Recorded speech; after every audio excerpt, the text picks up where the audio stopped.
Yo, it took me half an hour to finish the bastard.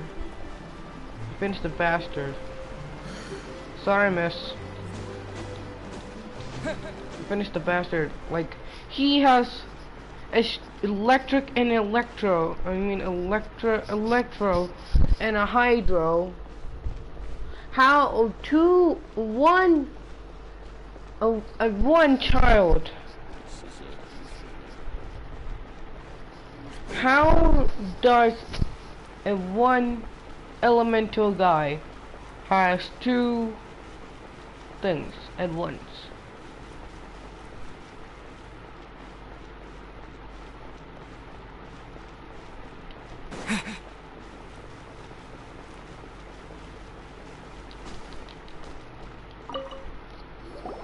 According to Kuchi, this is what we should say. Excuse me, do you sell the moon here?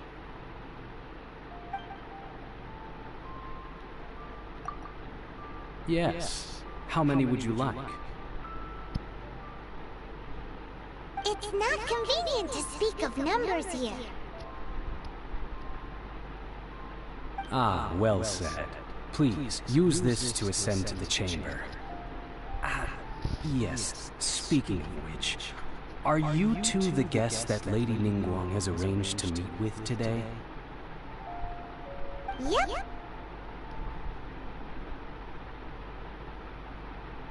And yet the code they used was not the one for guests, but for the Yuhang.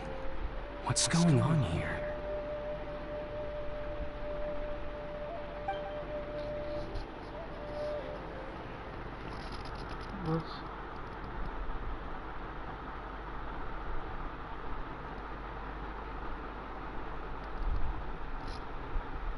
Oh, don't tell me.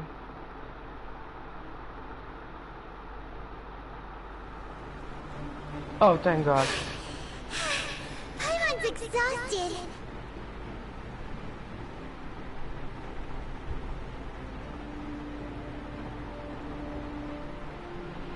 If we hadn't happened to see the Jade Chamber flying over just as we came out of the Golden House, we really wouldn't have known which way to go.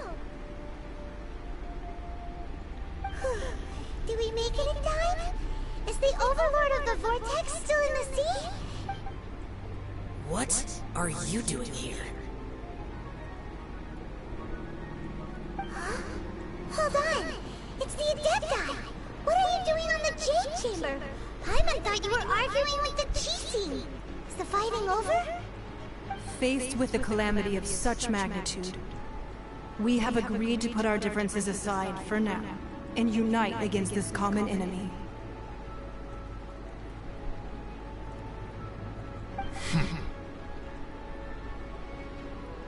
Oh, Paimon gets it. So how do you plan to defend Leland? Just seeing this Overlord of the Vortex guy puts a pit in Paimon's tummy, even from all the way out here. It's not just you. We've got new Millilith recruits who can't even stand at attention without shaking. The force of an ancient god's presence seems to be too much for ordinary people to handle.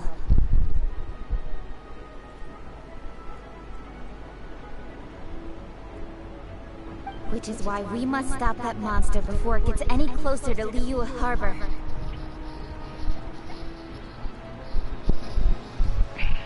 So the Archon War was fought 2,000 years ago against enemies like that thing? No, that's scary.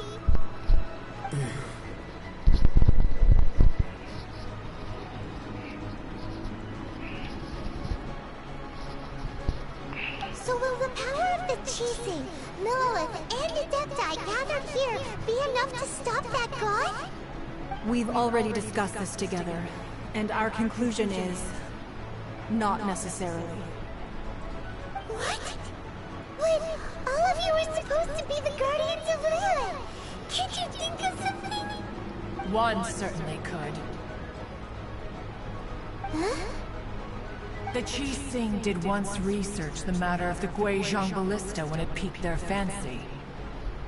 And as fate would have it, One who did craft the Guizhong Ballista with one's own hands is here. For what could you mortals ever learn of Adepti mechanisms? Yet, it would take one, but a little tinkering to turn this ballista into an engine of war beyond your wildest thoughts. I suppose this is one blessing from the Adepti that we should be thankful for. So be it. We shall use the upgraded Guizhong Ballista to fight off that god. All the Adepti here can lend their strength to man it. We haven't a moment to spare. Our battle begins now. Yep.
The three Adepti are men in the Guizhong Ballista.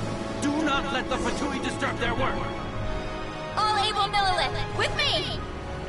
Let's go help too! We Adepti have not faced a god in several millennia. Let one see what you are made of then. What strength remains within you? What wishes to witness?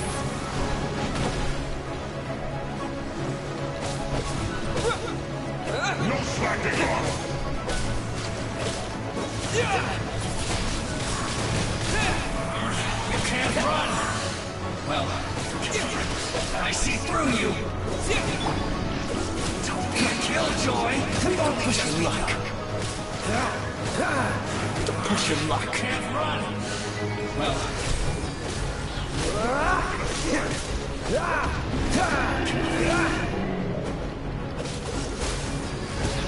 Don't be a killjoy!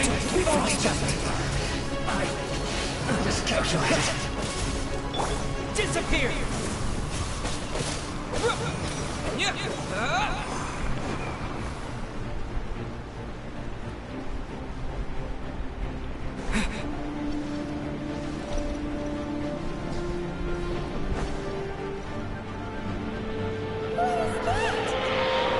That is Osial's divine power. I am very familiar with it. Be careful not to get hit.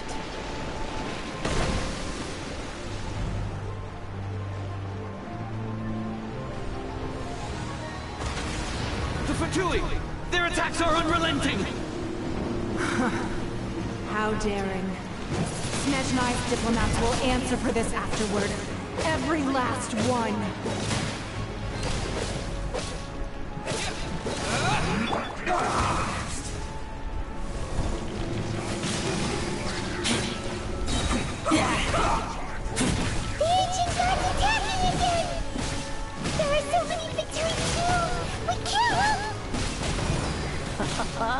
Were you about to say we can't hold them, children?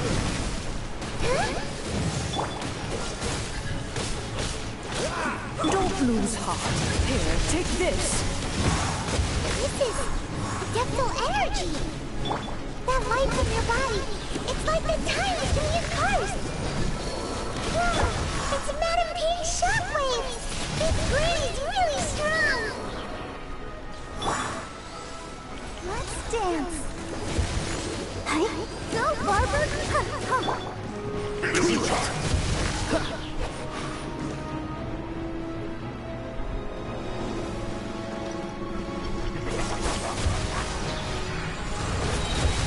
This will be frozen. Dodge this!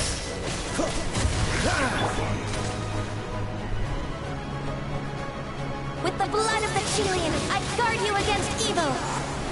Cast your fear of injury by the wayside, and fight with all your might! I too did this during the Archon War!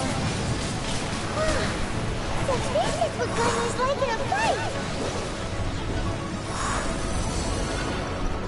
My name means swiftness. Take my power and run as I do. We're going to die!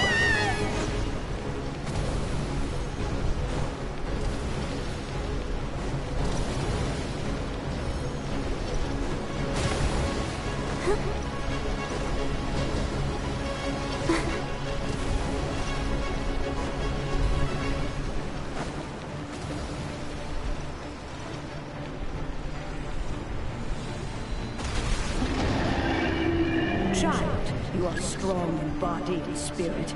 Perhaps you can withstand 3 forms of adeptal energy at once. This will hurt a little. Please bear with us. Once you've adapted, try to use them in battle.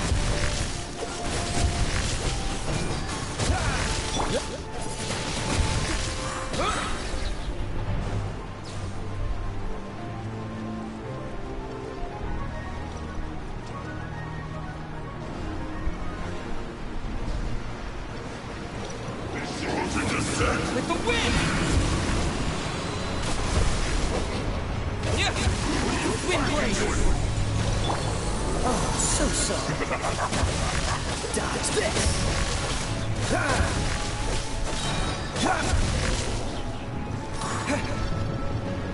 Exercise caution! I fear that the god's power has reached its peak! In other words, if we hold here, there's nothing worse to come, right?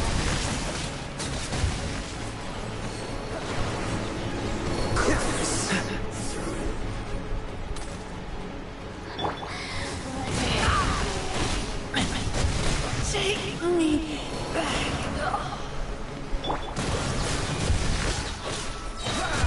Oh, so sorry. Cool it! Disappear! Come on! We can do it! I guess this isn't good. Over here! Freeze!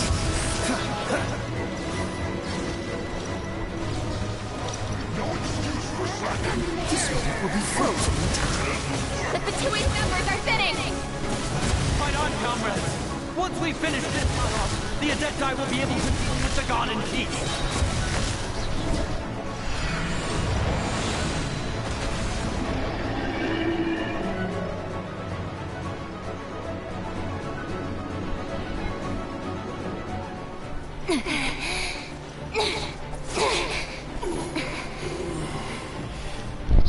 The interlopers are no more. Now we may commit ourselves fully.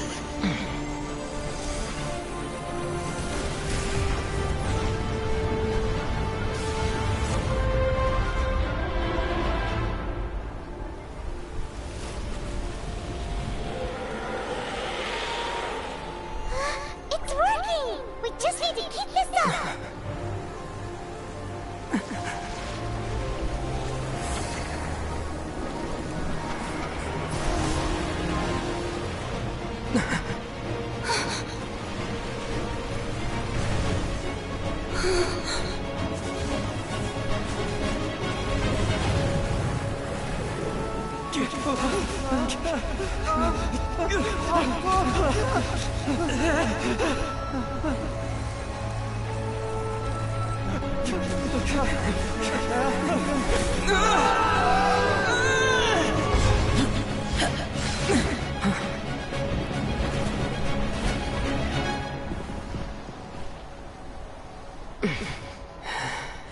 Be careful now.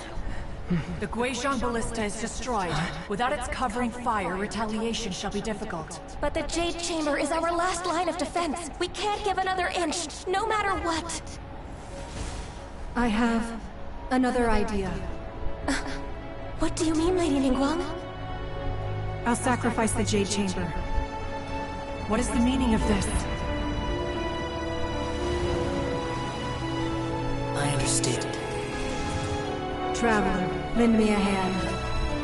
Farewell, old friend. Goodbye for now. Let us meet again in the future.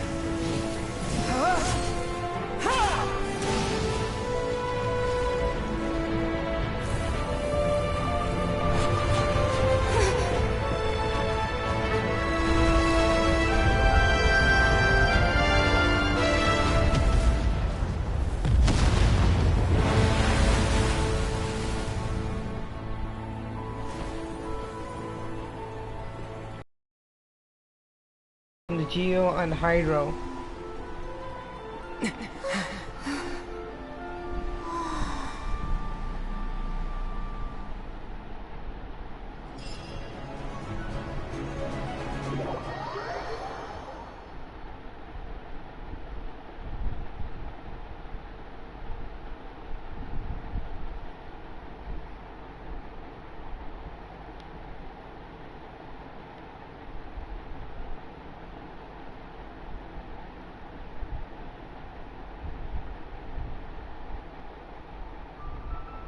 Is it finally over?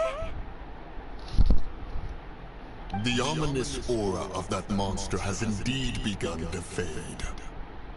The effects of the Sigil of Permission last but a short time. It will be some time before the Overlord of the Vortex can make any waves again. We are indebted to you for your assistance. If the Adepti hadn't happened to be here, the future of Liyue Harbor would surely have been in great jeopardy. Save your flattery.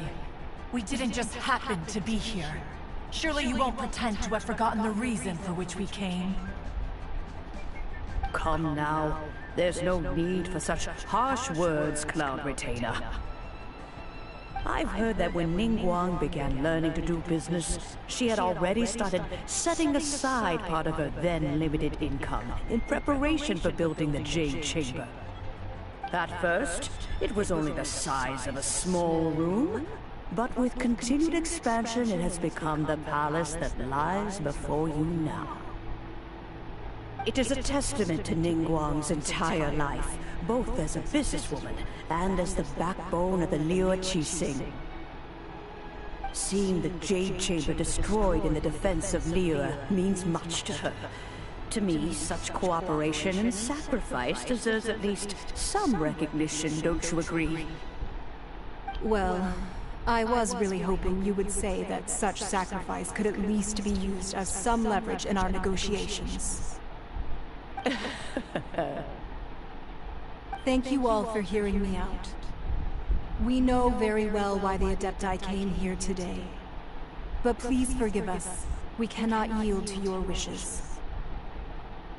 Oh? 3,700 years. According to our records, the Adepti signed a contract with Rex Lapis to protect Liyue 3,700 years ago. Even to this very day, Liyue and its lands have stood the test of time, immovable as stone, just as it was thousands of years before. This is truly no small feat. But that does not mean that the Liyue of today is the same city as it was all those years ago. Do not merely cast your protective gaze upon the land. Instead, focus your sights on our city and each of the citizens that dwell within it. Are you questioning our means of protecting Liyue?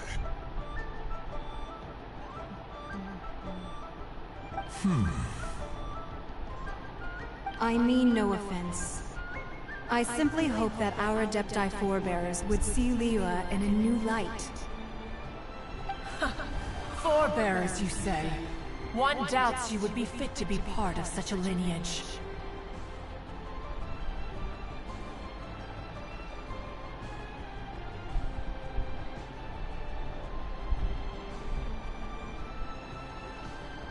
This morning, Rex Lapis appeared to me in a dream.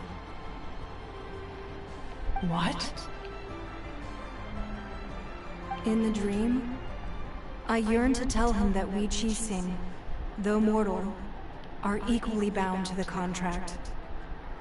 Each passing generation of the Qixing leaves many things of value to be inherited by the next generation. I also thought to tell him how the past generations of Qixing had strove under his rule to survive in our mortal world. But I dared not speak. I could only gaze at him in silence until the moment I awoke. Oh, Ningguang.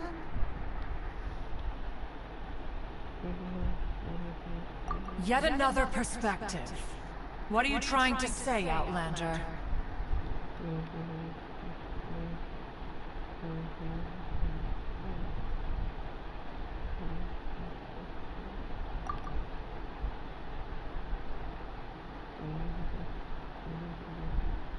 Right! That's something that happened in Mondstadt. It's a story about the Four Winds and the people of the Animal Archon. The Animal Archon sought to quell the strife between the two sides, because he believed that such conflict would only scar the hearts of both, and that nothing good would come of it. Each of the 7 nations has its own scars from the past. Though your point is the very height of simplicity.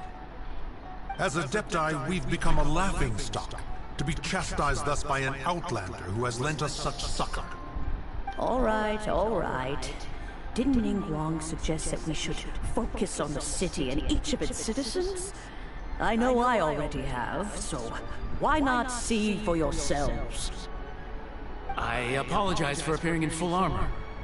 I am afraid I cannot show the proper courtesies. And who are you? I am Feng Yan, a sergeant of the Millelith. I have come to extend my thanks to the Adepti. I thought this battle would perhaps be my last. But thanks to the aid of the Adepti, our forces were not as badly battered as I feared we might be.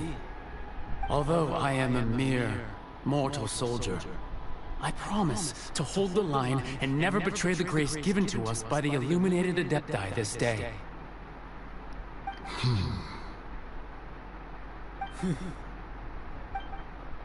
Huh? Why does everyone look so down? Didn't we just beat that big monster?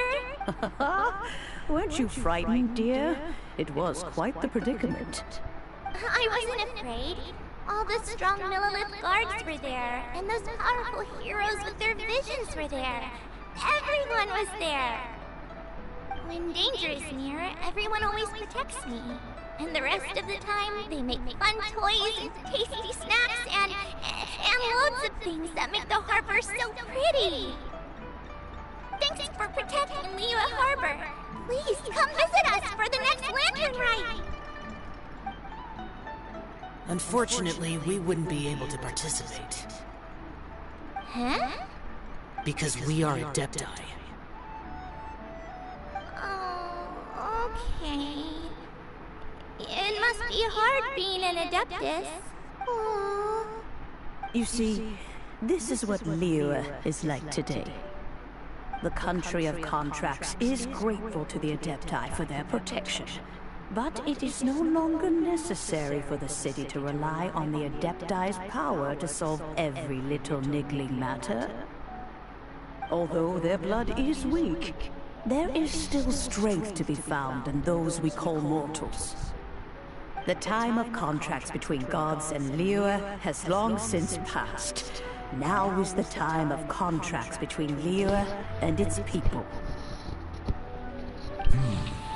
Seeing the port around us now, it is hard not to feel a bit out of place. Wouldn't you say so, Cloud Retainer? Your line of inquiry is askew. One did not spearhead this expedition to Liyue Harbor. Seems like the Adepti have had a change of heart. They haven't listened to what the people have said. They aren't trying to understand things from their perspective. Let us return now. Eager to leave, conqueror of demons. Yes, one understands what the Conqueror of Demons means. The Sith, one fears that by the time one finally grasps the new contracts of Liyue, you humans would have once again changed the place beyond recognition. Fair enough. Away we shall, and return whence we came.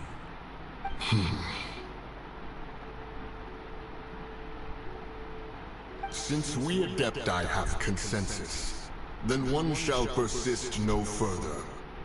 But how will we ensure that the Liyue Chising will not simply exploit their power once we depart?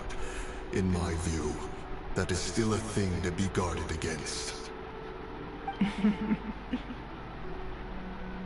All right, Mooncarver, you needn't worry. It seems to me that this right of supervision is best left to the people of Liyue. Looks like the conflict between humans and Adepti was avoided. All's well that ends well, huh? You can say that again. Oh, right! It's nice that we've got peace and all, but we're forgetting one thing. Child wanted to unleash the god, so he could lure Rex Lapis out. But we were able to handle the Overlord of the Vortex on our own. So Rex Lapis never showed up. Oh, and speaking of that, don't we still need to get to the bottom of that Archon's death, too?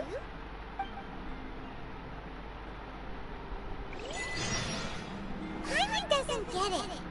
But isn't the strongest lead we have the Adepti-less rite of parting that we're organizing? No idea where Zhongli's gone. Let's ask for him at Wangshen's funeral parlor.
Is there anything I can do for you two?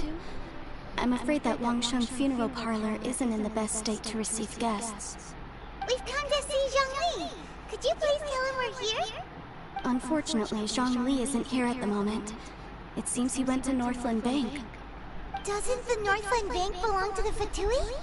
Last time we saw Zhongli was before we went to the Golden House. Do you think he doesn't know about the attack on Liyue?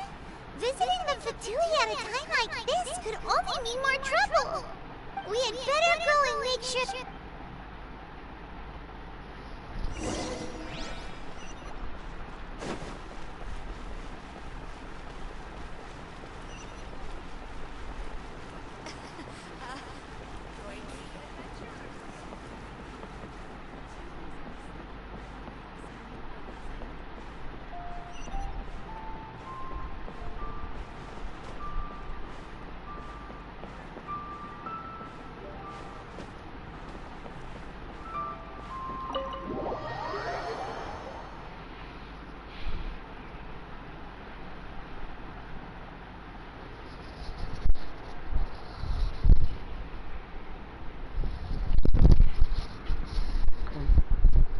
Fine, are gonna come. You call this cooperation between Harbingers? Cooperation involves communication, you know. Don't take it to heart, child. Besides, aren't you happy that you got to skip the formalities and bring chaos to the land? I'm sure you must have enjoyed that. Oh, it seems that some of your friends have arrived. Hey, it's Zhongli and Child. And you're also one of the Harbingers? It's you two. I believe we've met once before. In the city of Bards, was it? I'm glad you still remember my name. Ah, right. I imagine that it must have been rather hard to forget watching helplessly as something precious was snatched away from your friend. Breathe, just stay calm. I still have time to take it back. No, don't let her get to you! You've yet to gather the powers of all 7 elements, and our last battle at the Golden House was almost more than you could handle. So it might be best to keep things peaceful this time, seeing that 2 of the Harbingers are here. Well, if it isn't you two. This is our first time seeing each other since Liyue was nearly wiped off the map. This is certainly a bit awkward, wouldn't you say? I knew that we should never have trusted a Fatui Harbinger. Oh, now don't say that. Sure, I may have misled you, but I never had anything against you personally. Besides, I thought we were getting along quite well together, didn't you? Except for that little tussle we had at the end. Nothing personal. We just have different views, that's all. Of course, you may very well hold this against me, but that's up to you. The real deceivers here are Senora and Zhongli. Curse them for leading me on.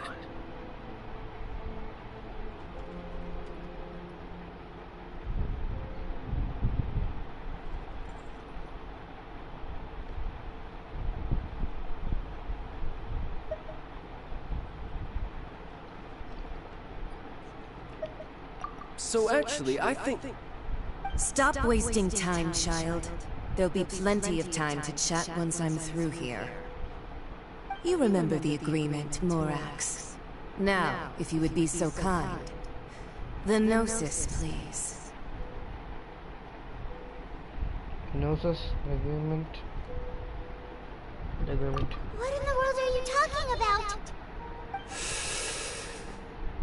The contract is fulfilled. That which thou seeketh is now bestowed unto thee. For my promise is solid as stone.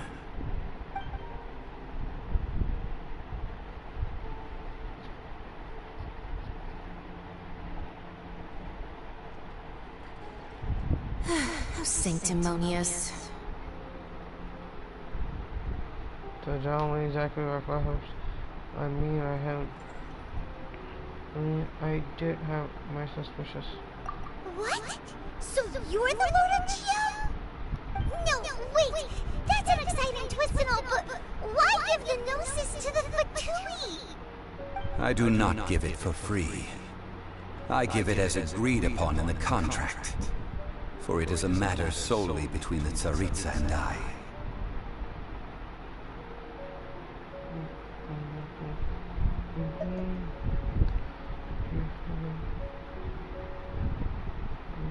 Yeah, you don't think you went a little bit too far with that whole fake death thing? Everyone was preparing the ceremony for you and splat! This big dragon falls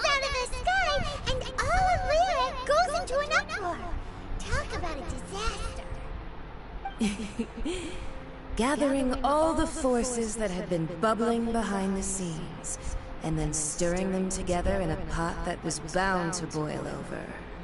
That's what he wanted to see, am I right? Wait, what? Perhaps it's best that I explain. As you know, I've dwelt upon this world for more than 6,000 years. It is now 3,700 years ago that I founded Liyue, together with the Adepti. Even boulders that can withstand whirlpools will erode with the passing of time. I kept convincing myself that cracks had not begun to form, and that the end of my time had not yet come. Until one drizzly day, as I was strolling along the harbor, I heard a merchant tell one of his workers, "You finished your duties. Go ahead and call it a day." I stood motionless among the crowds, asking myself, have I already finished my duties? Oh, Zhongli. But as I began to consider relinquishing my divine role, I soon discovered that many reasons still remained to not hastily depart. Was Liyue, the city I had dwelt in for so long, already prepared to enter its next age? I decided that a test was needed in order to reveal the answer. So I feigned my own death, and gathered the cast of Child, the Adepti, and the Liyue Qixing to play their roles together on the stage that was Liyue. You're not telling me Rex Lapis is... No, so Zhongli is Rex Lapis? Yo, you gotta be kidding me. So Zhongli is Rex Lapis, and here's the thing, here's my recap. Zhongli falls from the sky, and we met him in the tree, and he's running from the Fatui now. He feigned his death, thinking that Child will take his gorgeous, something like that. If you didn't know, the gorgeous looks like a rook from chess. And I didn't know he's the Lord Geo Archon Lord. Like, the Travelers are Lord of Light, the God of Light. I didn't know Rex Lapis is Zhongli. How in the hell is Rex Lapis Zhongli, and how in the hell my Traveler is the God of Light? So you were satisfied with the final? Let me guess, you had another plan in case this all burned down. That's right. Which is why I continued to safeguard the Gnosis until now. So you mean that if the chaos ever reached the point of no return, you would simply appear and use your divine powers to bring Liyue back under control? Of course, and it would have been all too easy for him too. Just as a child quickly matures after losing their parents, so has Liyue matured when faced with the death of its deity. In the end, the resolution to all that has transpired was even more satisfactory than I could have hoped for. Take the Adepti, for instance. Owing to their years of seclusion, they were the least informed. Yet when faced with a crisis, they commendably showed the greatest amount of restraint possible. Not only did they manage to cooperate with the Qixing, but in the end, they even made efforts to understand the hearts of the people. Credit is also due to Signora, the emissary dispatched by the Cryo Archon to fulfill our contract. At my request, she kept everything she knew in strict confidence. This despite the eavesdropping ears of her colleague, Child.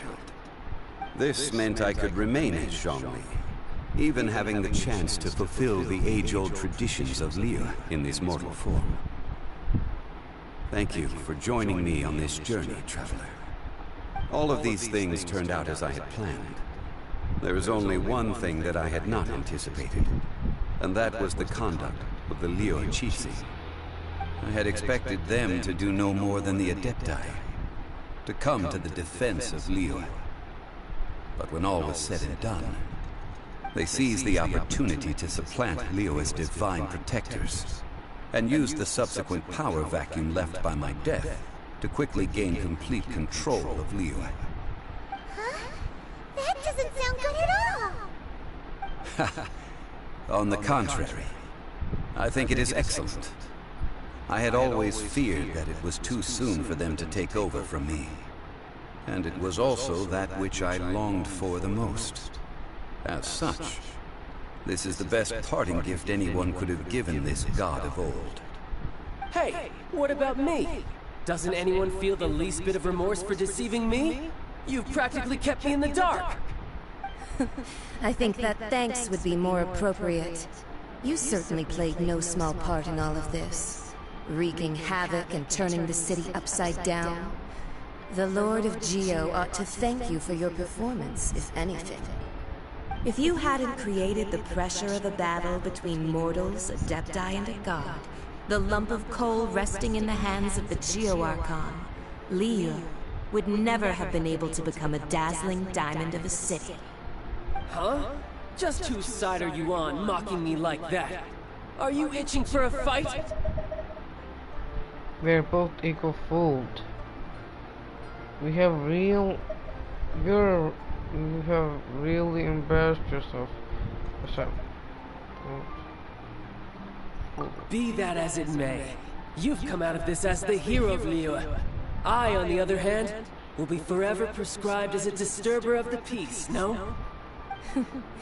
Well then, with the Gnosis in my possession, I have no use for such idle chatter. We should return to Zapoljarny Palace and seek an audience with Her Majesty, the Tsaritsa. Come, child. Fine. I'll meet you there later. I'm not sharing a boat with the likes of you. Do as you wish.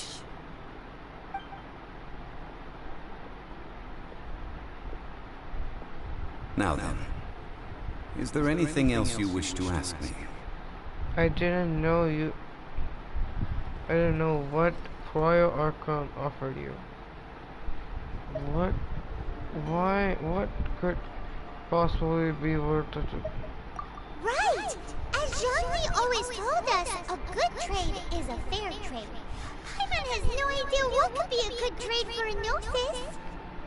Realistically speaking, there is no such thing. Huh? However, I am the god of contracts. For thousands of years, I have made countless contracts. If the deal was of no benefit, then I certainly would not be inclined to agree to it. My agreement with the Cryo Archon will be the last of my contracts as the Geo Archon. My contract to end all contracts. As for the bargaining chip that the Tsaritsa used to balance the scales, uncover that answer for yourself in your future journeys.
One of the clauses of our contract.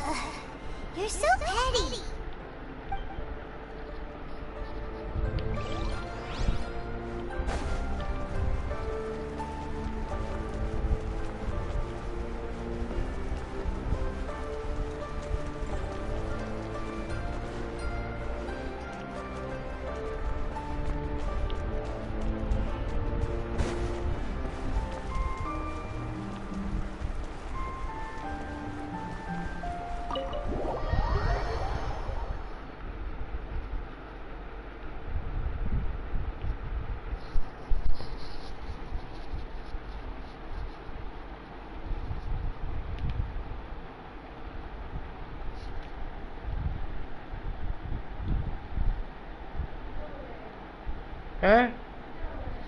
അമ്മ phone തരമോ ധ്രുവത്തിന് വിളിക്കാനാ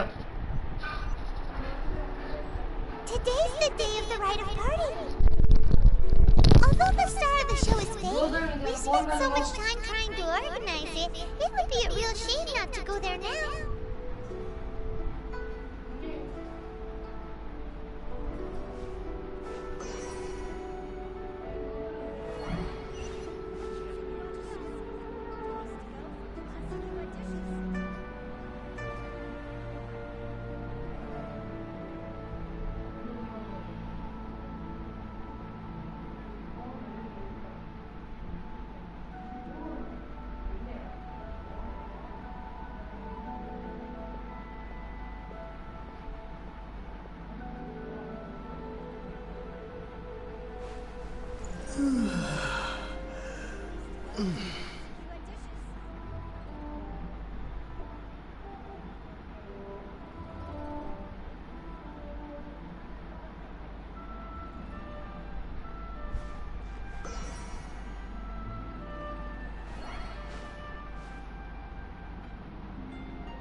Join the Adventurers Guild. You'll have a blast.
Adventurers Guild. You'll have a blast.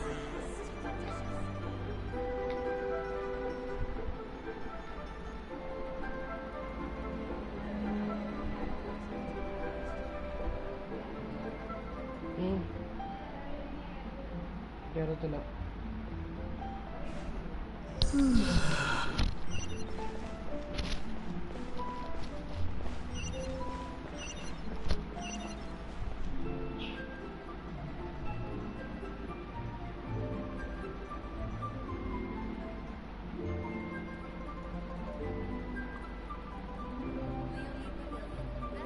അവൻ respond ചെയ്യുന്നില്ലമ്മ.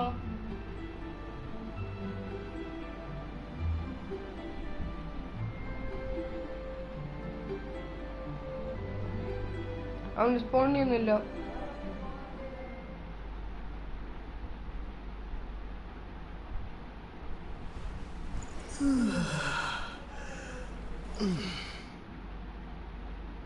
ഏ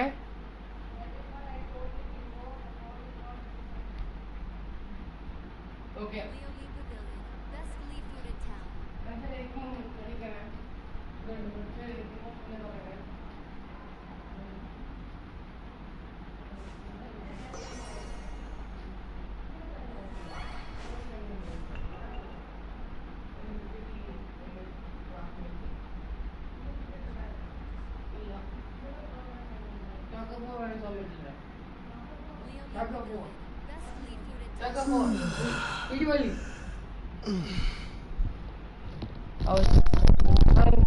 just talking to my parents.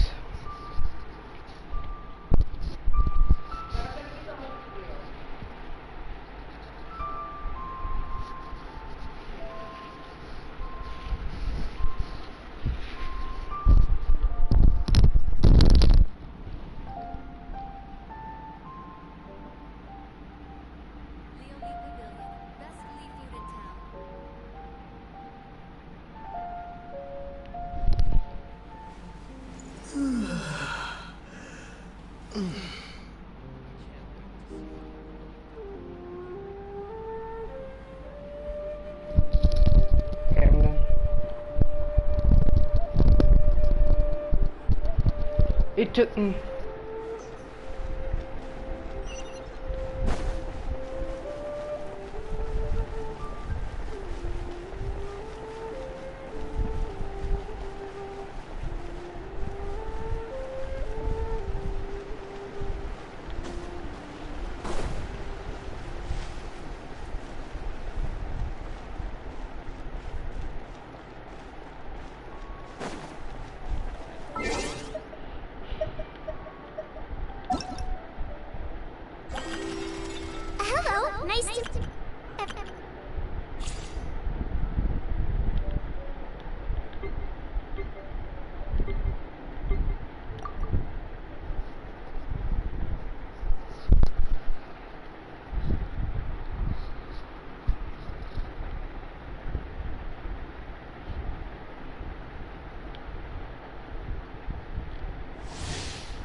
And voila!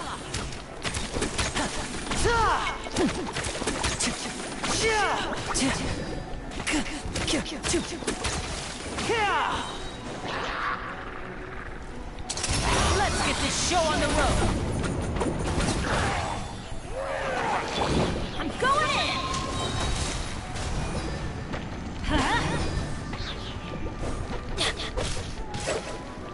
Let's light it up!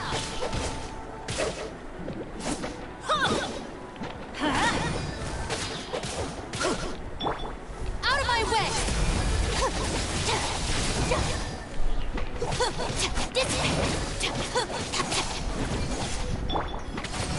Step right up.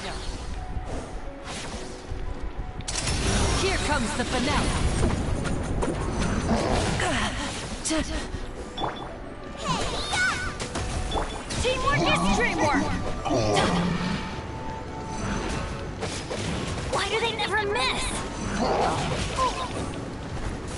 Let's light it up!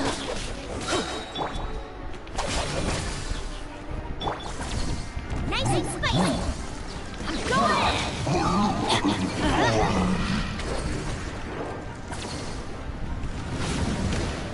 That's gonna hurt in the morning.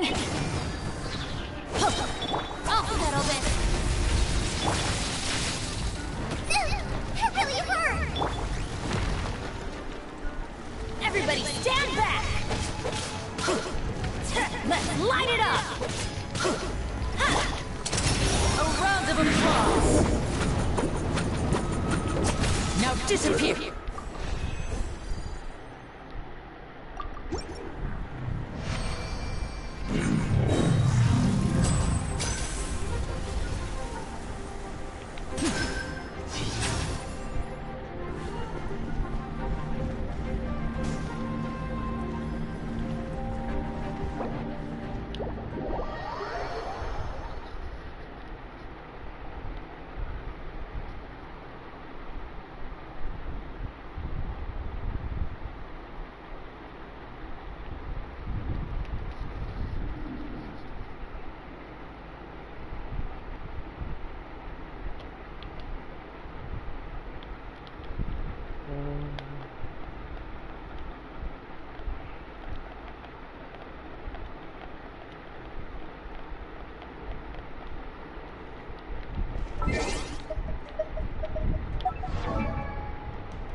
Well, since we're going through with this rite of parting, I guess it means that those rumors hit the nail on the head. So Rex Lapis is really... But they didn't catch the culprit, did they? Oh, come on. Do you think that the assassin could have been a normal person? You know what I think? I don't think any of the gossip on the streets you hear from those shady types is worth anything. There's only one real possibility in my mind. I've heard that the assassin is that Fatui fellow. Youngish, pretty high in rank. I think they called him Child. Fatui? They certainly are very suspicious. Who knows what those greedy, crooked folks... Shh! Lower your voice. If the Fatui catch you in their sights, Rex Lapis won't be around to protect you this time.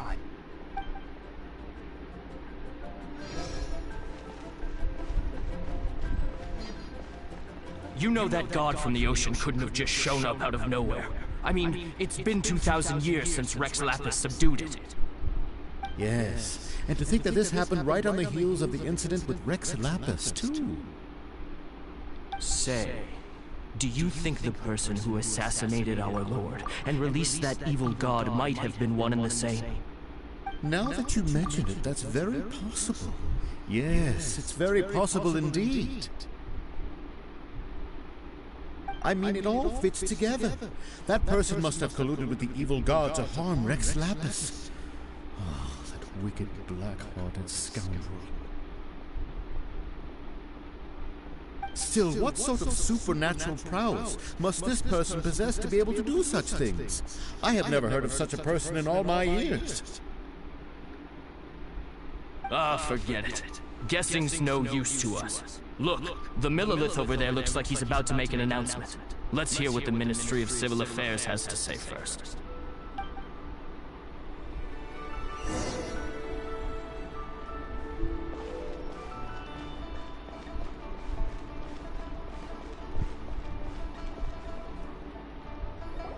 Hear ye all! The Qixing's words. Though a dragon soars ageless as the mountains, it too must return to dust. This is common knowledge. Gods and Adepti live glorious lives, but both light and shadow have their season. So too must they face divinely appointed trials. Rumors and hearsay abound on the streets that Rex Lapis was murdered. Now, let the truth be revealed. Having been thwarted in his trial, Rex Lapis's soul has recouped the celestial heights. He beseeches the people of Liyue to grieve not and to let not their hearts be saddened. Nor are they to believe street-born rumors or indulge in baseless speculation.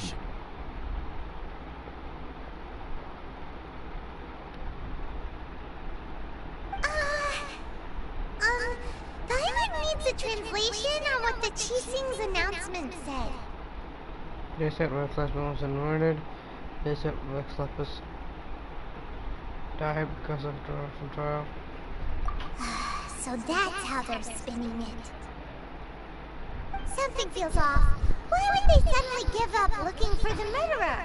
Not to mention how this excuse sounds like something they just made up on the spot.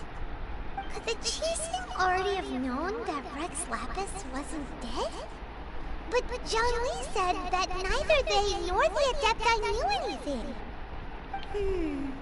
Did Zhang Li tell them in secret after his gnosis changed hands?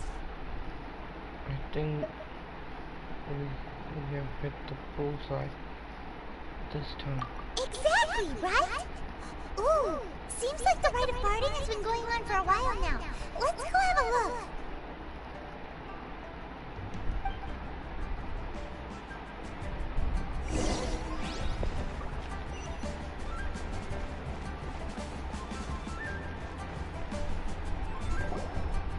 Look, it's Ningguang and Kuchi. Are they saying something? Are there speeches over? As said previously, Rex Lapis's soul returning to the heavens is the end of the contract. And it is also the end of an era.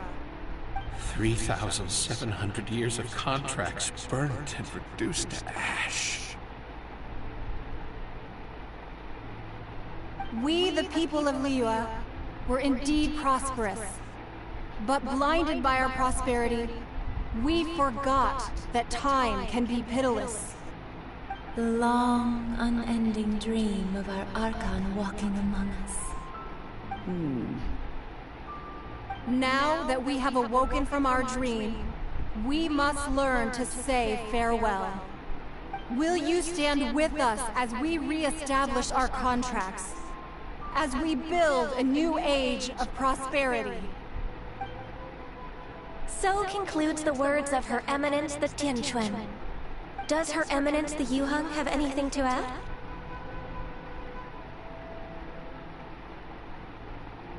Huh? Is she looking this way? Traveler. Yikes! She really is looking our way! Is that the traveler who they say defeated the ancient god? So young. The Liyue Qixing always repay their debts. And as you have heard, our eyes see far and our reach is long. Name your price. You deserve that much. Whoa.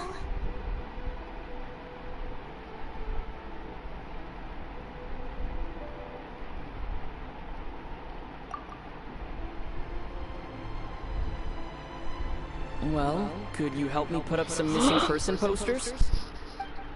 Oh my god, he can talk!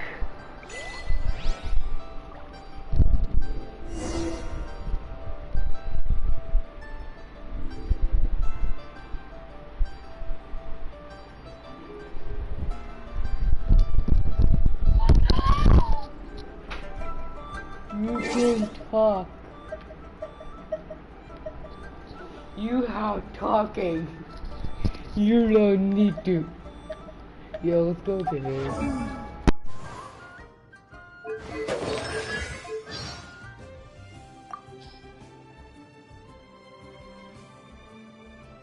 There's a saying of Rex Lapis that's commonly used here in Liyue.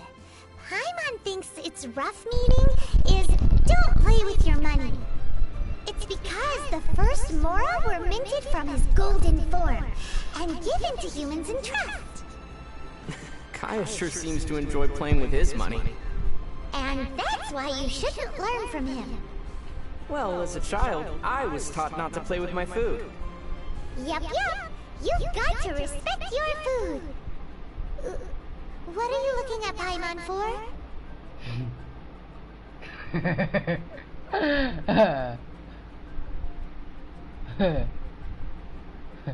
Everybody the food. What are you looking for? Walk in 7 clockwise circles, then walk in 7 anti-clockwise circles. Then open your eyes. Are you sleepwalking? Nope. Paimon is just trying to see if that antique shop from Heart's Desire actually exists. Well, assuming that a shop in a story does exist, what would you like to buy, Paimon? A slime creator! Does such a thing even exist? Lately, some Guhua clan disciples have been retelling an ancient story. The Guhua clan, huh? Paimon bets it's a heroic story. Several male disciples. Come to think of it, while Rex Lapis enjoys visiting his people in private,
Rex Lapis.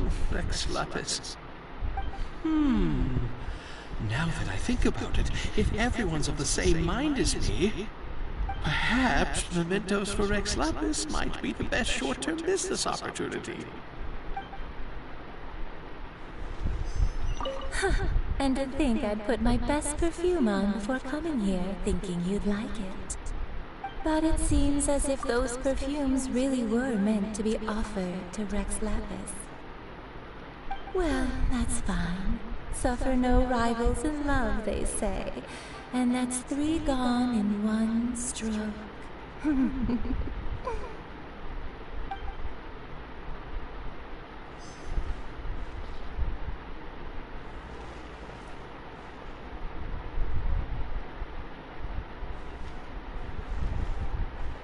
As for the mortals and Adepti of Liyue, what shape shall our relationship take from now on?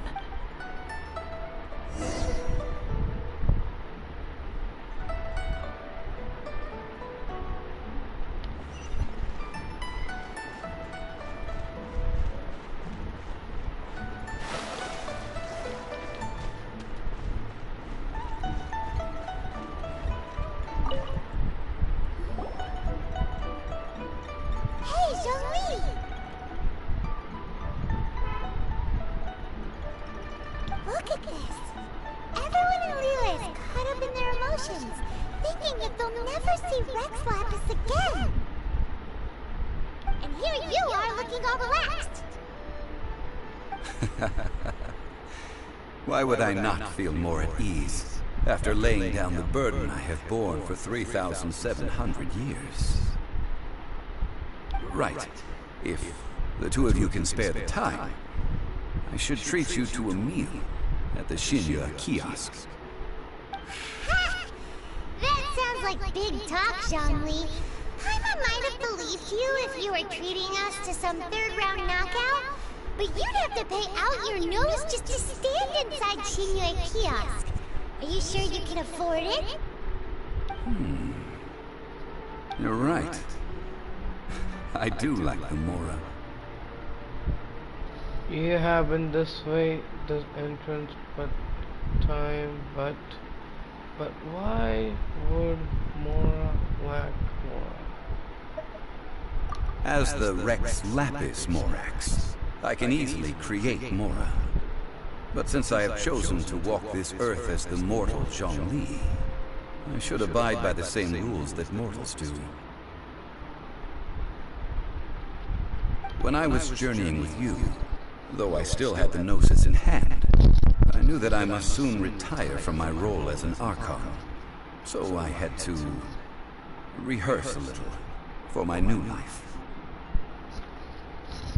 Oh, no wonder! Paimon gets it now! You didn't look at the price tags when we were spending because you've never had to. But since you weren't used to not being able to just make more Mora as and when you wanted to, you had to try becoming a parasite to society who lives off of other people's credit. Well, we were only spending Fatui money. You don't have to say it like that. In the City of Commerce, we do not merely exchange money or goods. We also exchange knowledge, memories, and foresight, as well as positions, roles, and lives. The Archon Morax could never experience life as the true mortal Zhongli could, no matter how many times he descended to be with his people. I must thank you for that. I will treasure the memories that I made as Zhongli, traveling the streets of Liyue with you. That is true. But there is no journey that does not end.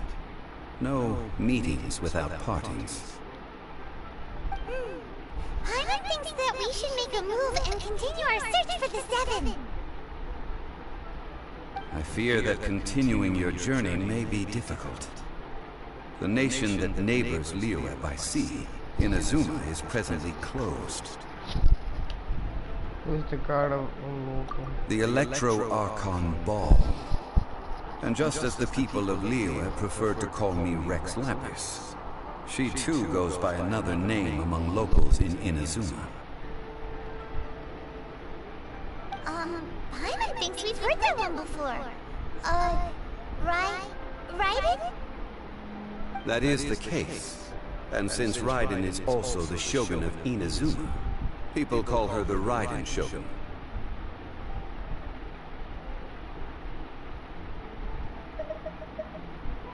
That said, though people at the wharf were saying that the situation in Inazuma is very tense, Paimon doesn't remember that always being the case.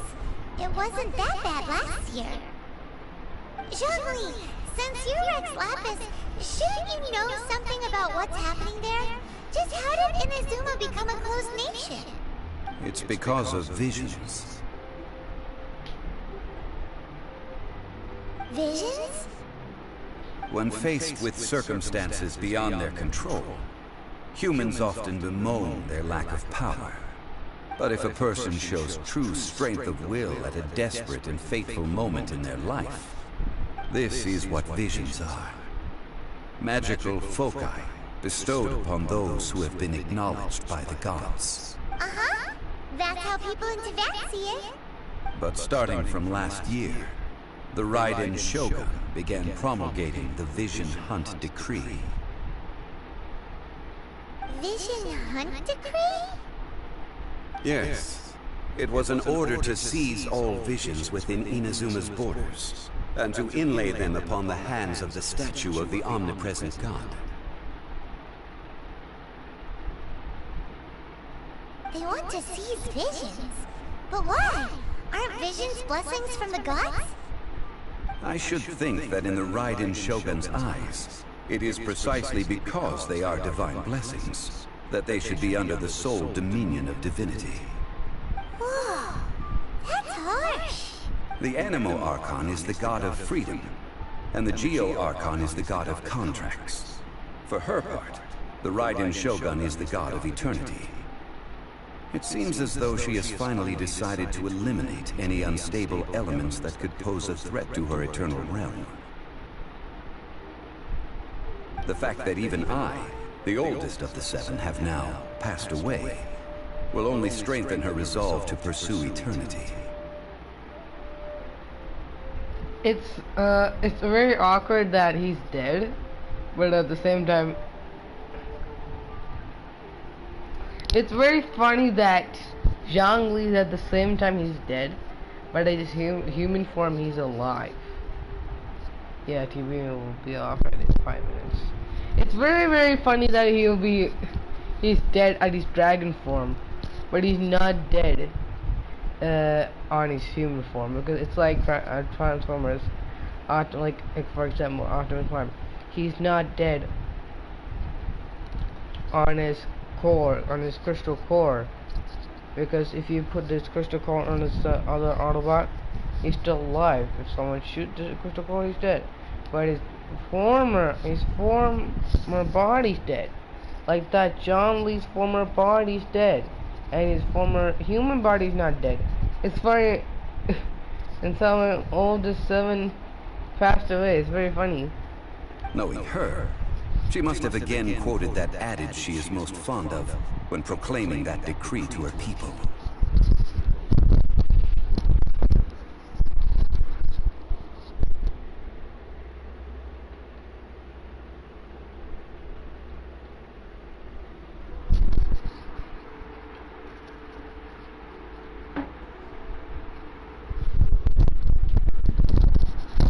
Seven ideals for seven gods. And of these, eternity is nearest unto the heavenly principles. All right then. Was there anything else you wish to know? My God.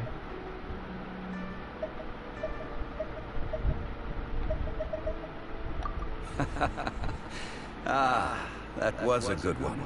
Failing a divine trial. How they came up with that excuse, I will never know.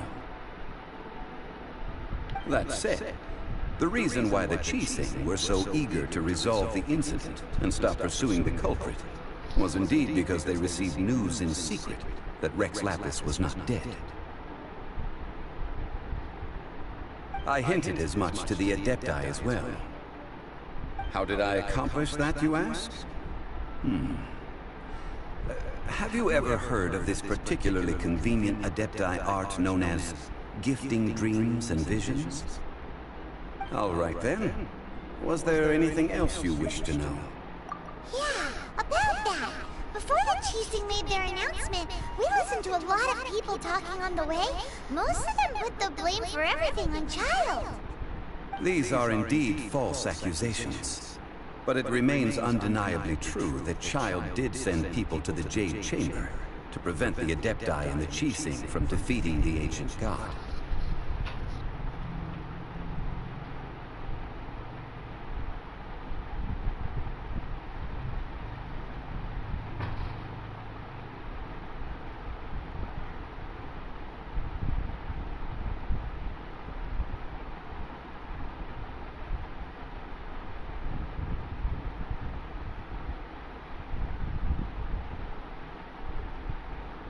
I've heard that Ningguang is busy milking that for all it's worth on the foreign relations front at the moment, browbeating the envoys of the Fatui. Ha! Those poor Snezhnayan diplomats. If it were not for Child's exalted position as a harbinger, I'm certain that they would have shifted all the blame to him and called for his dismissal by now. All right then. Was there anything else you wish to know? The time of the Adepti has long passed. If even the Liyue Qixing don't want to face that truth, then what future is there for Liyue?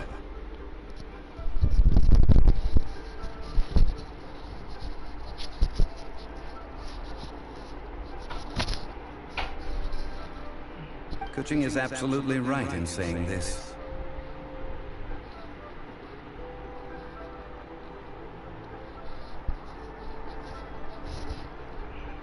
Now, though I did laud Ningguang's desire for power, believing this to be a good thing, and thought as a matter of course that she must have been behind the Qixing's plan to take governing power over Liyue from the hands of the gods and Adepti.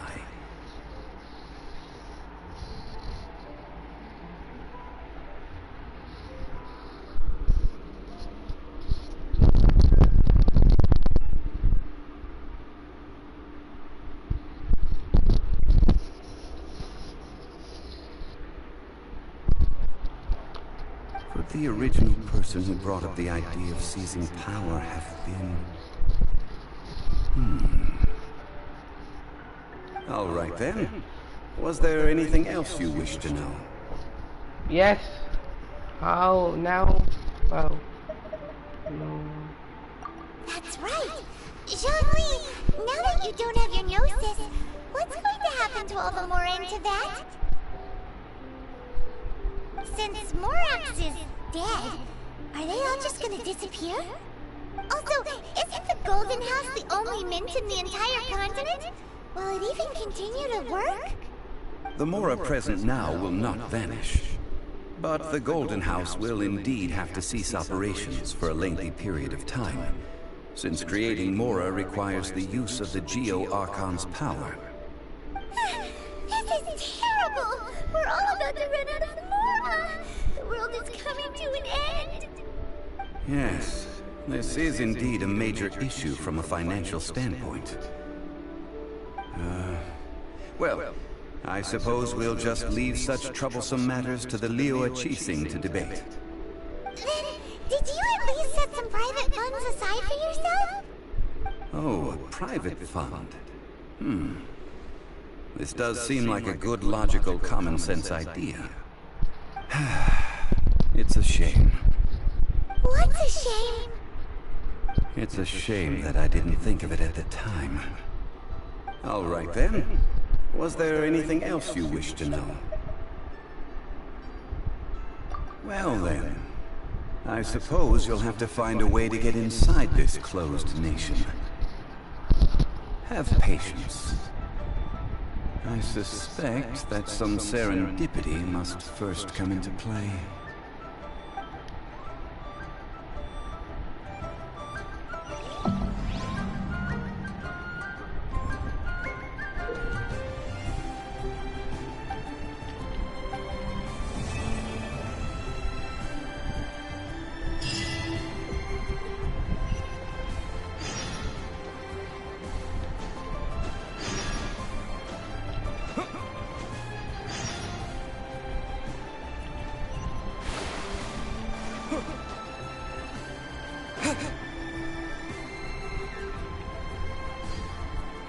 I have gathered everyone here today to make an important announcement. Perhaps some of you will have heard the news already. I am, in fact, planning to rebuild the Jade Chamber. Rebuild the Jade Chamber? That's a huge project! So the rumors are true. No wonder the price of building materials has gone up so much lately. The Jade Chamber means a lot to Lady Ningguang. Getting involved in this would be a huge opportunity. Lady Ningguang, is there any way we can be of service? Patience. Since the news made it out a few days ago, I have already had many people contacting me to declare an interest in joining the project. Nevertheless, I do have a few matters I should like to entrust to you here today. The building site has been chosen, and most of the materials have been assembled. 3 key items are, however, still outstanding. They are as follows: Sunset Vermilionite, Wonder Cores, and Adepti Sigils.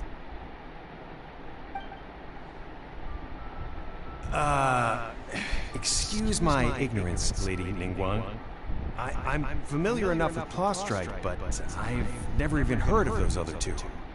Only sufficiently large pieces of Plaustrite, or specifically, Vermilionite, may earn themselves the Sunset moniker. This stone is what allows the Jade Chamber to float. Wonder Cores, meanwhile, are the central components of the mechanical structure of the Jade Chamber. Adepti Sigils serve as a means of integrating the mechanical devices with Adepti art. They are as indispensable as the mechanical core itself. Although these 3 items are rare, I trust that with your connections and capabilities, procuring them will not be a question of if, but of when. I take the saying, time is money, more seriously than most. Efficiency is everything. I will pay a generous price for the materials that you find. And in addition, the first 3 people who collect all the materials will have the opportunity to ask me a question. You may ask me anything, and I will give you an honest answer. I trust that this means of compensation will be to everyone's satisfaction. These things won't be easy to get hold of. But if it means a chance to get some inside information on Liyue Harbor's development plan for next year... Then it's the deal of a lifetime. Information from Lady Ningguang is priceless. Whoever gets to it first takes the market. Haha, what a coincidence! I won't divulge too much, but I heard some murmurings about some Plaustrite just the other day. So excuse me all, but, I have some business to do.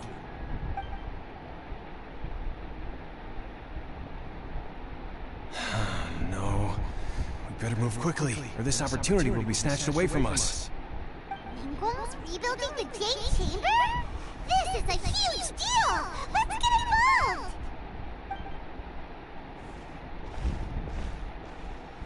So you heard my announcement, did you? What do you think? Interested? Yes. Providing the question pertains to something I am knowledgeable about. Really? Ooh, the Paimon will ask you about how to run a business! Then we'll never be short of Mora ever again! Of course. But how much information I share with you will depend on your performance. The construction of the Jade Chamber requires a great deal of space. The abandoned mine outside the Golden House has been selected as the building site. Once you have collected the materials, please take them there. I have other business to attend to now. Otherwise, I would gladly escort you to the site in person. When you do arrive, please seek out my secretary. Remember, this is a race against the clock. A rare opportunity presents itself to you.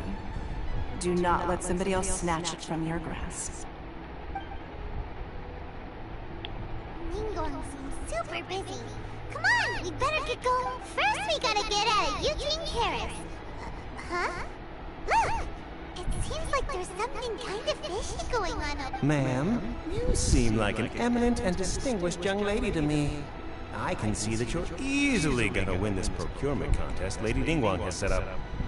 As it happens, we have some information about the materials that I really think might interest you. Come on, let's find somewhere a little more private. We can get down to brass tacks. No, I don't need it.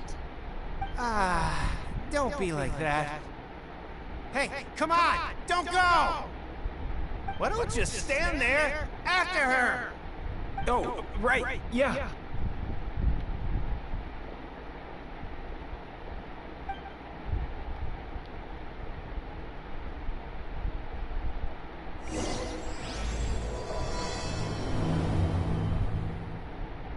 Did you hear that? They said they had some useful information! Information, just what we need right now. Let's follow them and see what we can find out.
They're not here. Let's keep looking.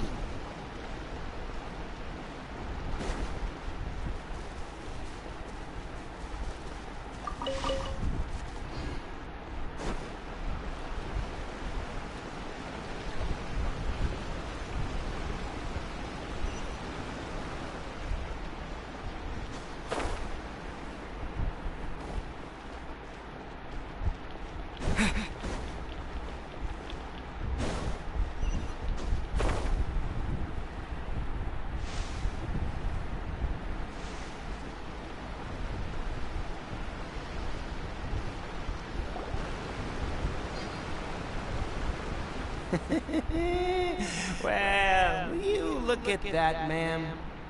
Nowhere left to run. Don't worry, we're not bad guys. You give us some Mora, we give you a little info. Everybody's a winner. Boss, I got a bad feeling about this. Look at her, the white hair, the energy she gives off. I'm telling you, there's something different about her. So what? She's loaded. How are we ever going to repay those gambling debts if we just let money walk away from us, huh? I've already told you, I don't need your information. If you still can't grasp that, I'm happy to repeat it in a way that won't be so easy to forget. Come on, ma'am. You seem like an intelligent lady. I shouldn't have to spell this out to you. It's not about whether you need the info or not, okay? It's about you taking out your money and handing it over and nobody getting hurt. I won't... No more excuses! I know you have money. I saw you. Yeah, I saw you. Strolling into Leo Lee Pavilion, ordering a table full of food, and only taking a few bites. Then seeing you at kiosk, then Wan Min restaurant. Same story each time. You order all the signature dishes, take a few bites, then you're on your way again. How could you afford to be so wasteful if you weren't from a rich family? And since you're so rich, what's the loss to you in giving us a little spare change, huh? Master warned me not to lay a hand on anyone in Liyue Harbor. But here we are. Perhaps... yes. Let's call it fate. Boss, I'm telling you, something's not right. What are you afraid of? We're just selling information. It's not illegal. If she lays a finger on us, all the better. We'll sue her for everything she's worth. They're finding me. Oh, you again. What are the Millilith doing here? Did you do this? You ought to mind your own business! I swear! Silence! How dare you threaten innocent civilians? You're coming with us. Don't be angry, sir. Please, let me explain.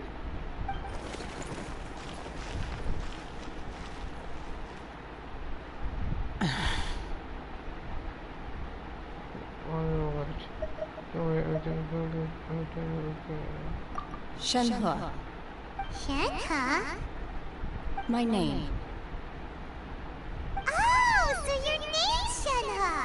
Paimon's name is, well, Paimon. And this is Paimon's travel buddy. I've heard about you two before. Thank you for helping to defuse the situation. I could have dealt with it myself, though. I suspect smashing his head against the ground a handful of times is all it would have taken to get him to surrender. You can't do that. That's way too violent. This is Liyue Harbor. There are laws against that kind of stuff, you know. Laws? Haven't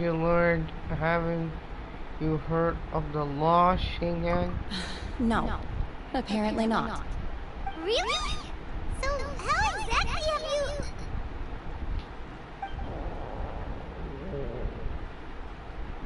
you... Look at the dice! Yeah, look at the dice. What was that noise? That would be my stomach growling. I haven't eaten enough. She's so honest. Wait, that's right! They said you went around all the restaurants ordering this and that and the other, but only took a small bite of each dish. Then of course you're still hungry. So, anything in particular you're hungry for? Chingson, glaze lily, violet grass. These are my usuals. Medicinal herbs? Kinda hard to explain. Anyway, Boo Boo Pharmacy's not far away. Let's take Shenhe there for a big medicinal meal. After all, you can't work on an empty stomach.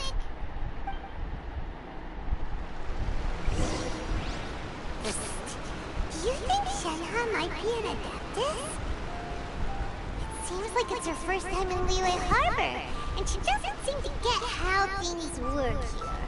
If she isn't an... Are you here to buy some herbs? I do hope you brought your prescription. Chingson, glaze lily, and violet grass, please. Half a pound of each. What kind of prescription is this? Sounds more like a lunch order. Oh, here you go. That's everything we have in stock. Thank you.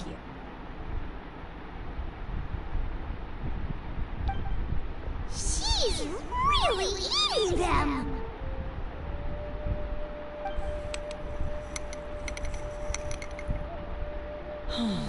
My hunger has now abated. Thank you.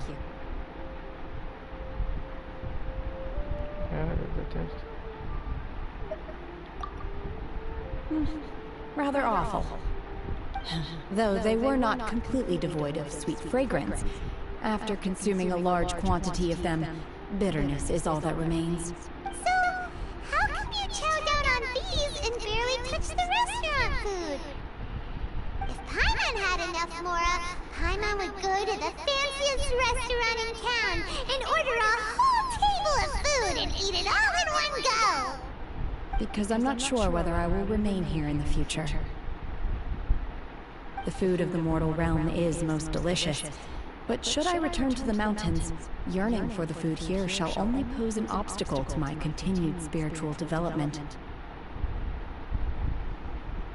Sampling each dish in order to appreciate its taste is enough. Return to the mountains!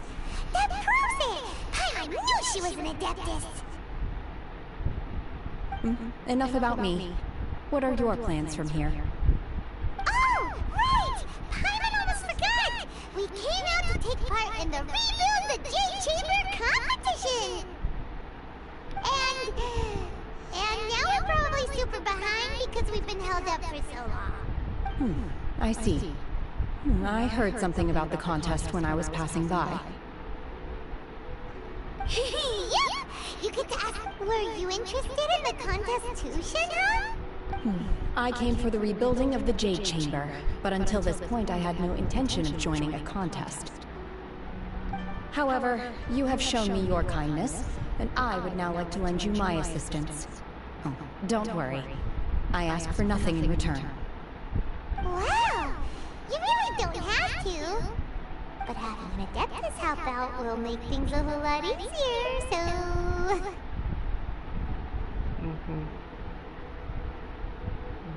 Then let's not delay. I have a plan. Great! Paimon bets this is gonna be the awesomest plan ever! I am not sure whether, or to what extent, this plan can be classified as awesome. I do, however, believe it will be highly effective. We simply need to dispose of everyone who's currently ahead of us. Then, we alone shall become the victors. Nico! That is not acceptable! Not by a long shot! Really? But I hear that competition is in essence about conflict and one-upmanship. Look, we want to win this competition fair and square, okay? Sunset Vermilionite, Wonder Course, and Adepti Sigils. Let's start at the top of the list and work down. So, for Plustrite... I was wondering who I could hear arguing over there. So, it's you. Baichu? What are you doing out here? Lady Ningguang wishes to purchase a large batch of wound dressing. We're running low at the store, so I came out to fetch the ingredients personally. Huh? How come Lady Ningguang needs so much wound dressing all of a sudden? I'm not too sure. I did hear she's looking to rebuild the Jade Chamber. Maybe for its first aid on site? I didn't ask, though. Far be it from me to pry into my customers' personal affairs. Oh, and she also borrowed Chi-Chi. Meaning Boo Boo Pharmacy is very short-handed right now. I don't suppose any of you are looking for part-time work by any chance? No, we've got other stuff to do. While you're here though, you seem to know a lot. Have you ever heard of something called Sunset Vermilionite? Ah, the variety of Plustrite used in the Jade Chamber, yes? There is some mention of it in the Seven Mountain Treatises. When activated, Sunset Vermilionite rises up all the way into the clouds. It's very rare indeed.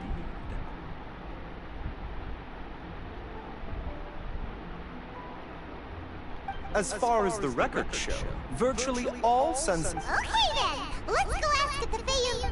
Thanks, Baichu. You're quite welcome. Good luck to you all. And if there's anything further you need from me, just come to the Boo Boo Pharmacy.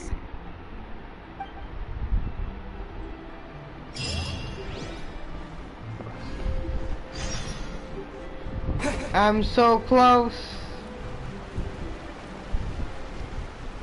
Just need to complete this one.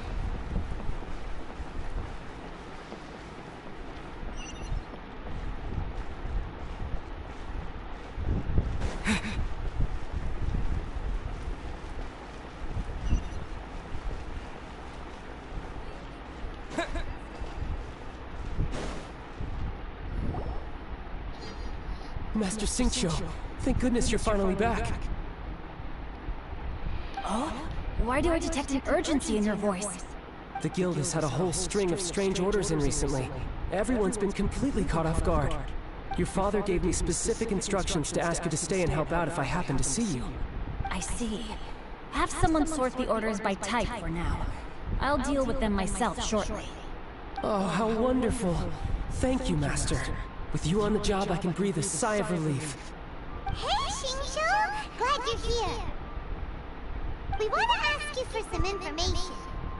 Traveler, Paimon, please wait a moment. Shu, I need to entertain some guests. Please continue with your work for the time being, and we'll discuss the matter of the Guild's orders in more detail later on. Understood, Master Xingqiu. Then I will leave you in peace. I wasn't counting on finding you here today. What's going on? And how, pray tell, may I be of service? Xingqiu, have you ever heard of Sunset Vermilionite? Oh, I see. So you've entered Lady Ningguang's contest as well. As well? Do you mean... The truth is, the Feiyun Commerce Guild is in possession of some Sunset Vermilionite, but only one... We are holding it on behalf of someone who has asked us to put it up for auction, and a lot of interested parties have already come to us inquiring about the price.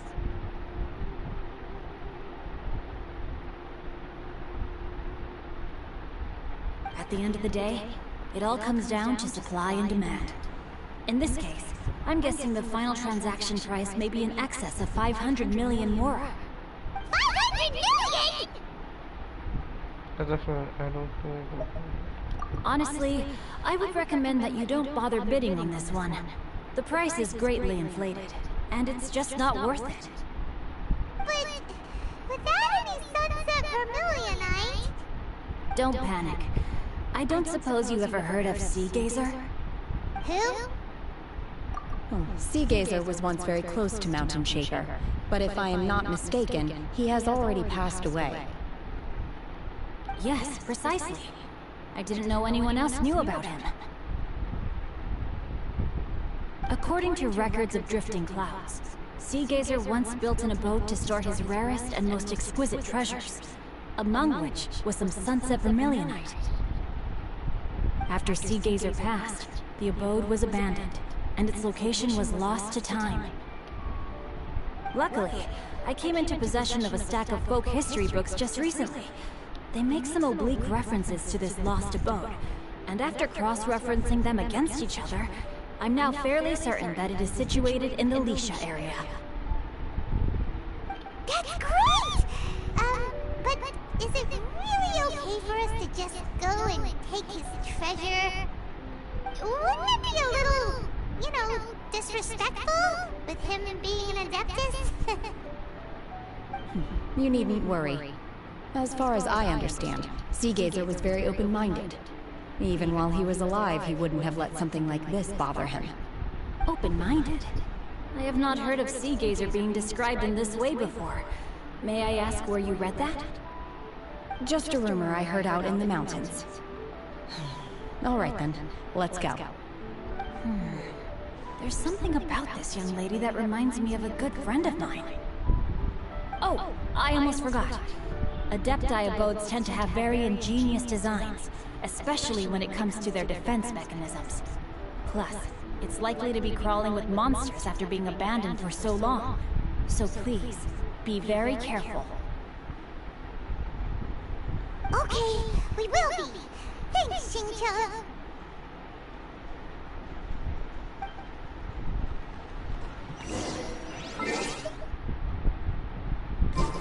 I just need one more. One more.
So much silver rocks.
should be around here, but Paimon doesn't see anything.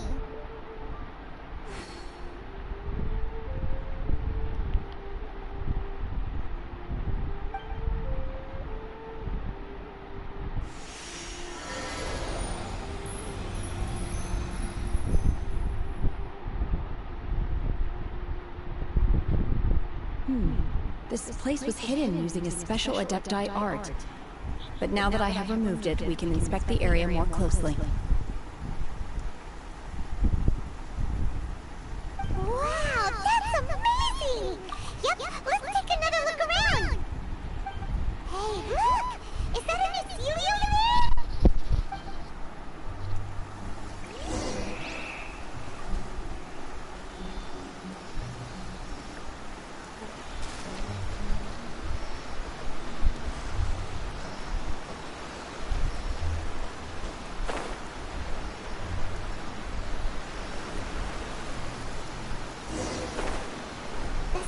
Got to here and then disappear.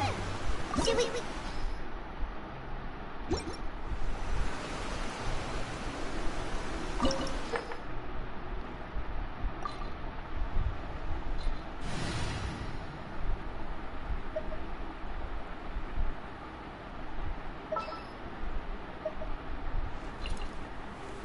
As you wish.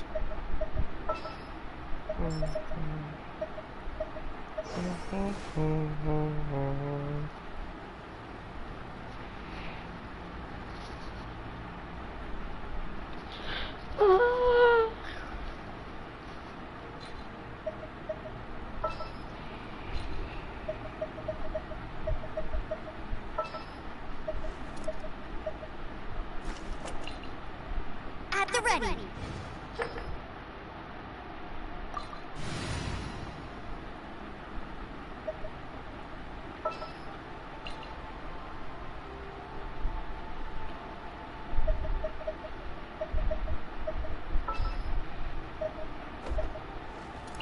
As you wish.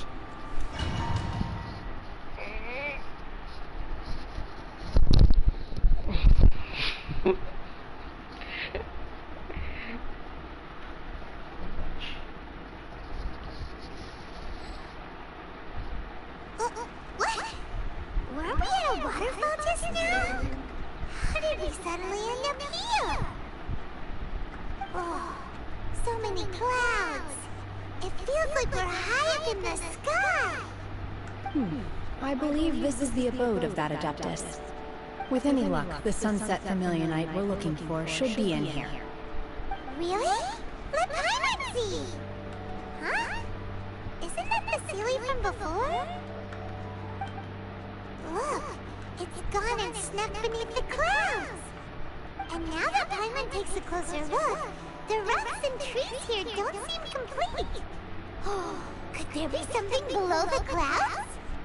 These are not real clouds. They are the product of an Adeptite art used for spatial partitioning.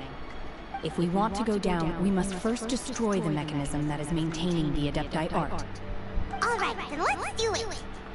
I sense the presence of monsters in this place. I don't know where they are hiding, so we better be careful.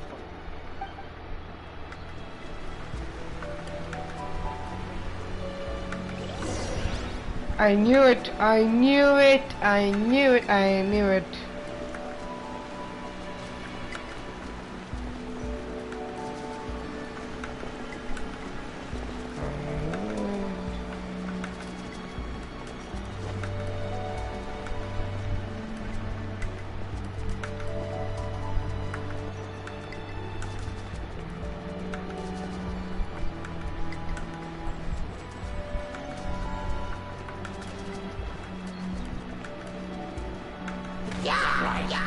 Unleash! Obey!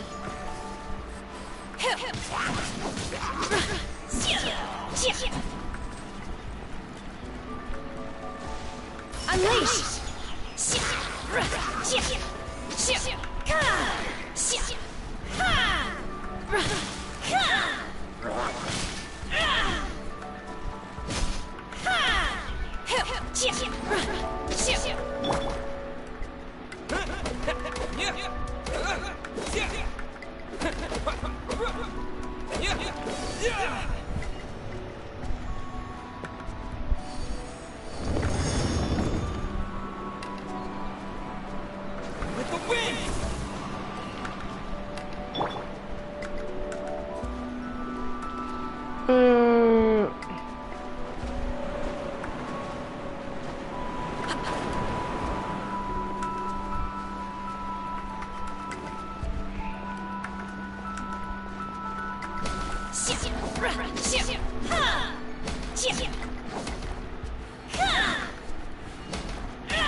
No.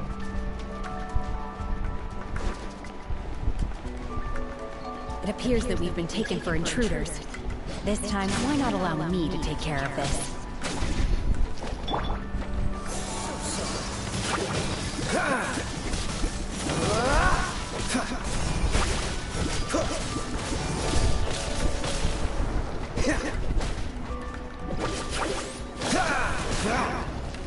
Freeze!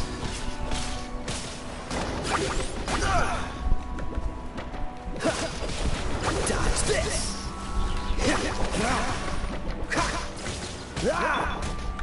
Do your master's bidding!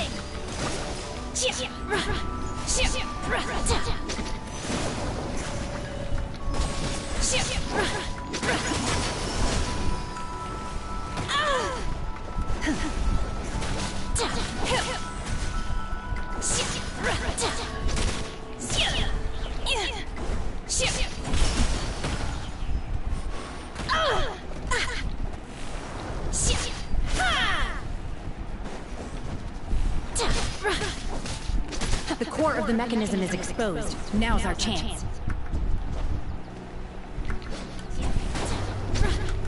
Unleash! Obey! Let it rip! Frostbite! Cool it!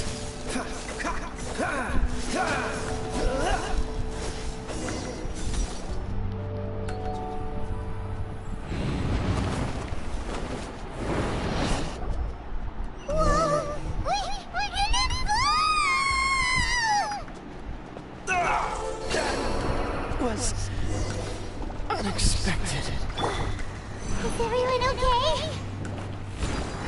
Look! The Celia disappeared beneath the clouds again! It looks like we need to go further down.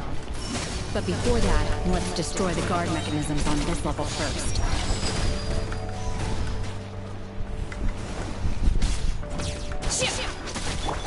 As a good night show.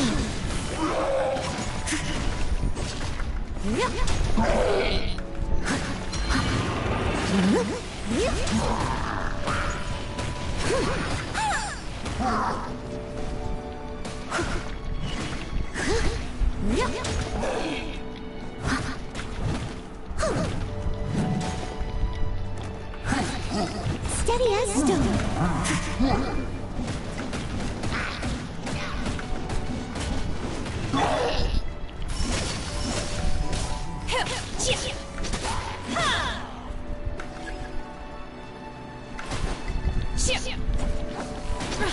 Obey!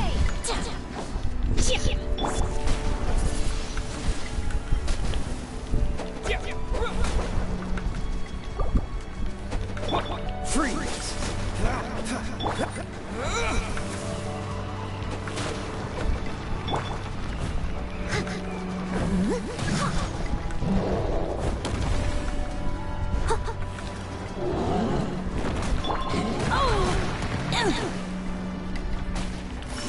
Manifest!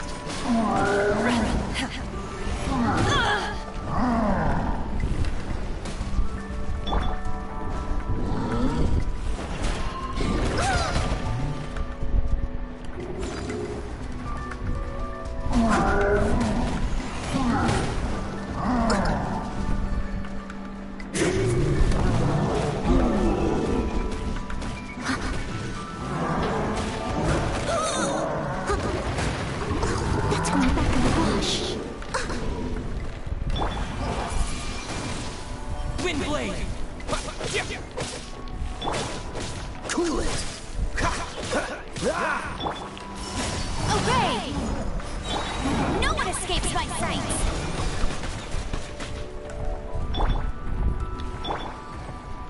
Do your master's bidding!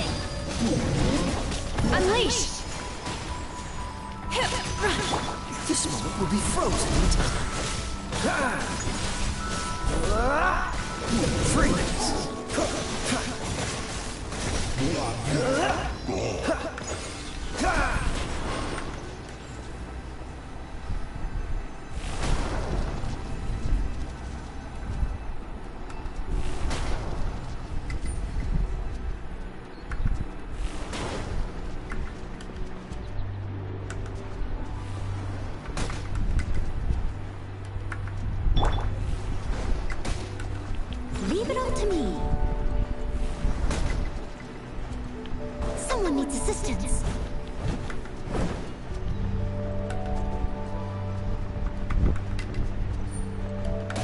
'twas my honor to serve you.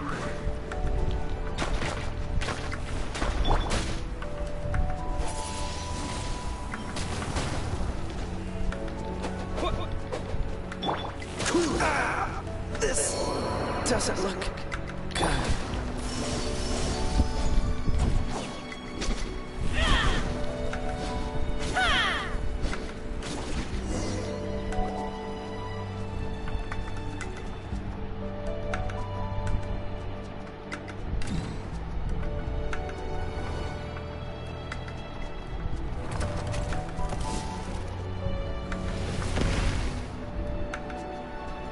We're gonna fall. This time, we're really gonna fall. Luckily, there was a pool of water at the bottom. Otherwise, that could have ended very differently. Hey! That Sealy's on the move again. Let's catch up with it.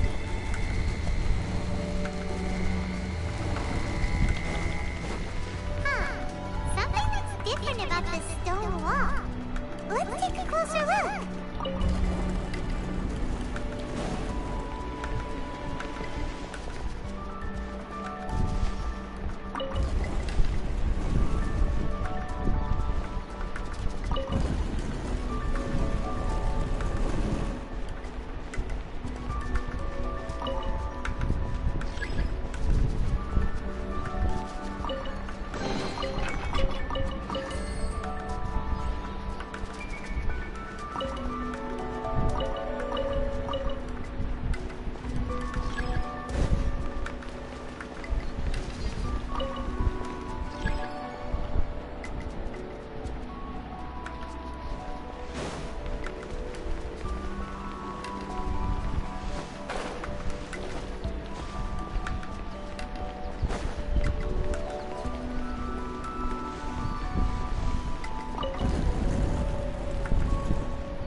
You will regret this!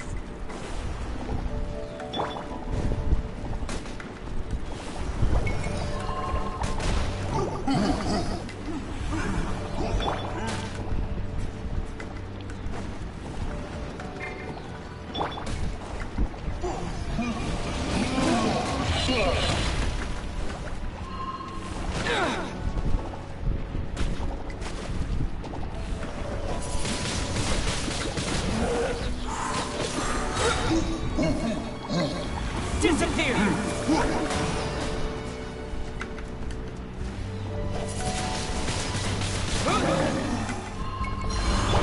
Obey!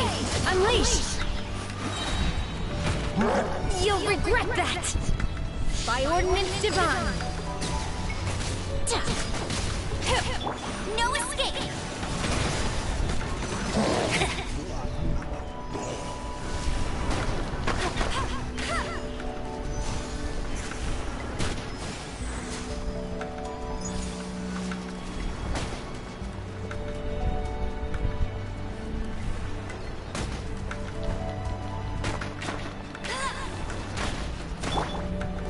Obey! Unleash!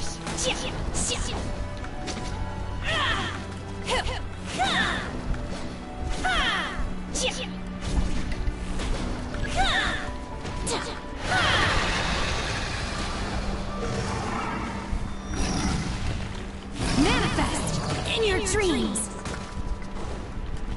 Take your true form!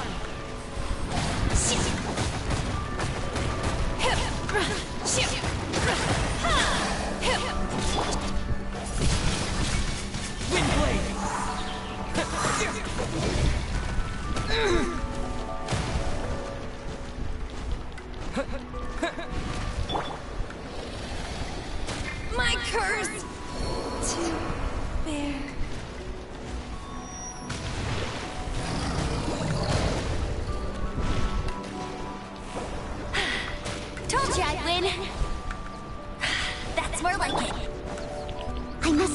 stone unturned.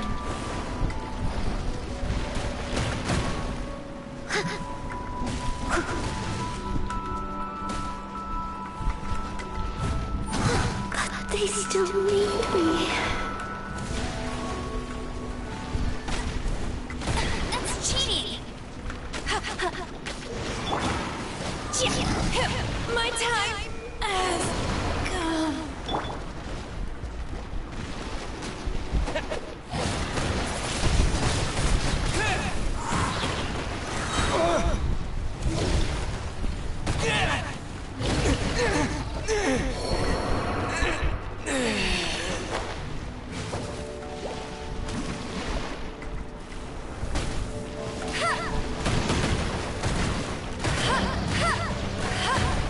You got me.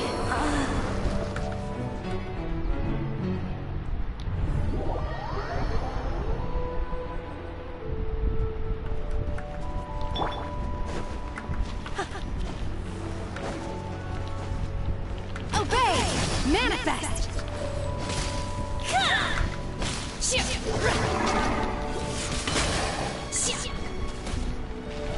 Unleash!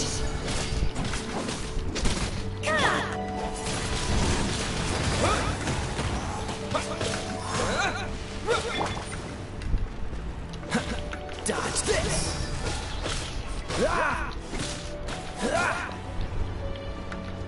Freeze! Manifest! I shall. Don't get frostbite!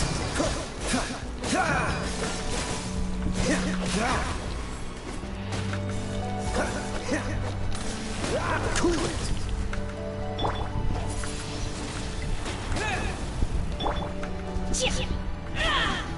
Unleash!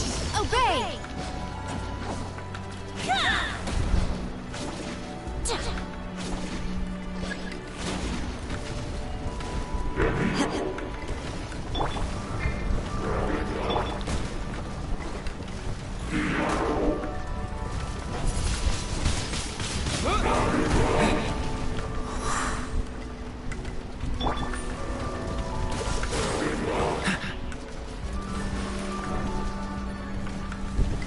Don't push your luck!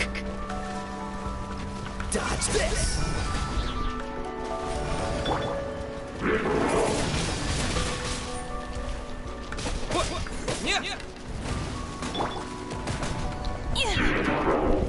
Cryo incarnate!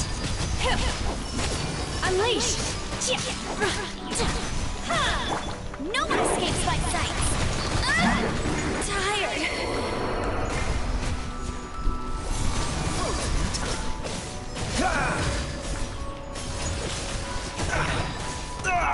That was unexpected.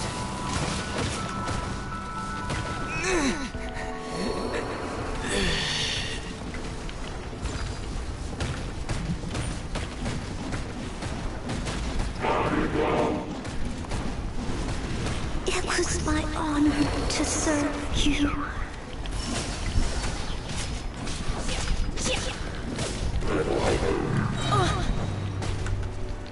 By ordinance divine! Oh! My curse!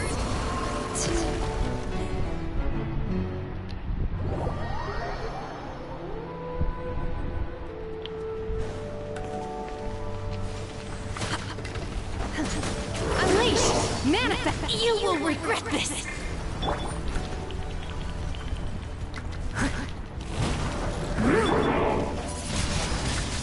Windblade! Cool it! Get it!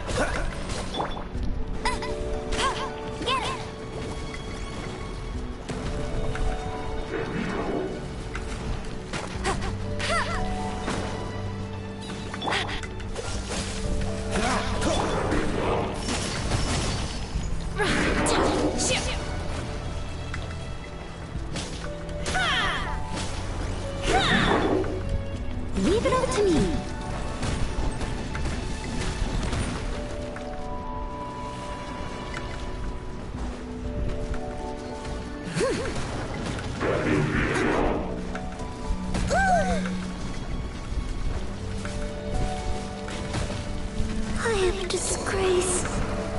into the nights.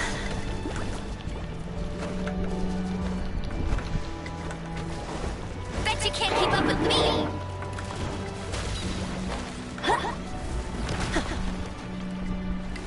Unleash! Manifest! Oh, so sorry.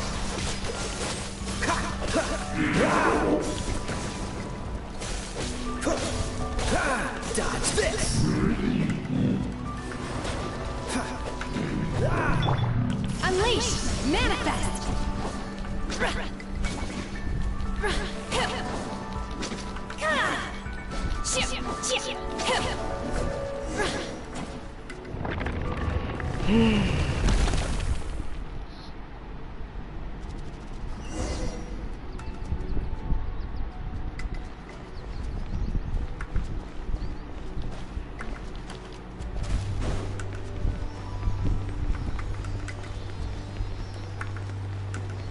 Look, over there! Could that be the Sunset Vermilionite?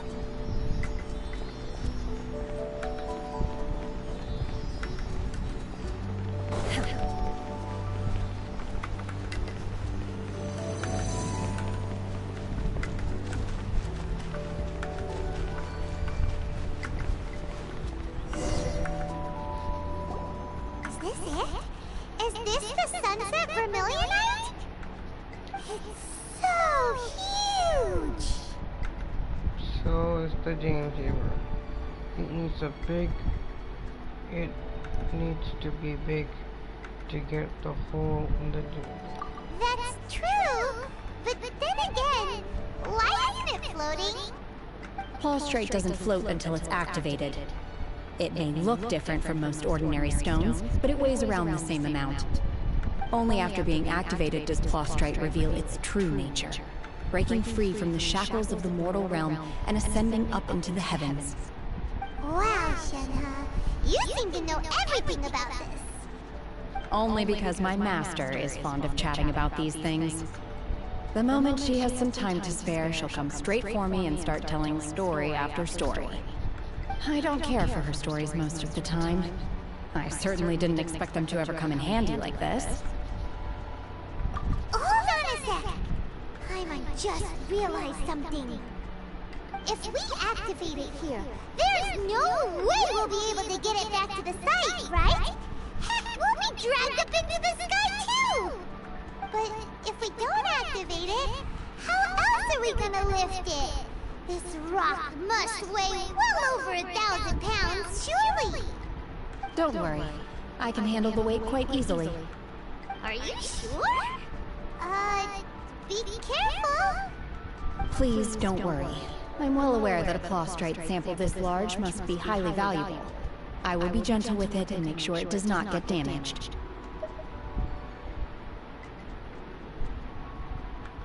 My safety. That's right!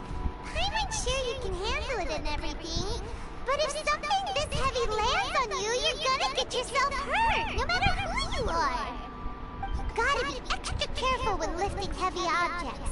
It's just common sense! Is it now? Well then, thank you. I'll go on ahead with the Prostrate. Let's meet at the building site later. How is Shenhe able to carry that huge rock all by herself? That guy's super strength much? We can't slow down yet. Let's go meet her at the building site.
I'll keep this close.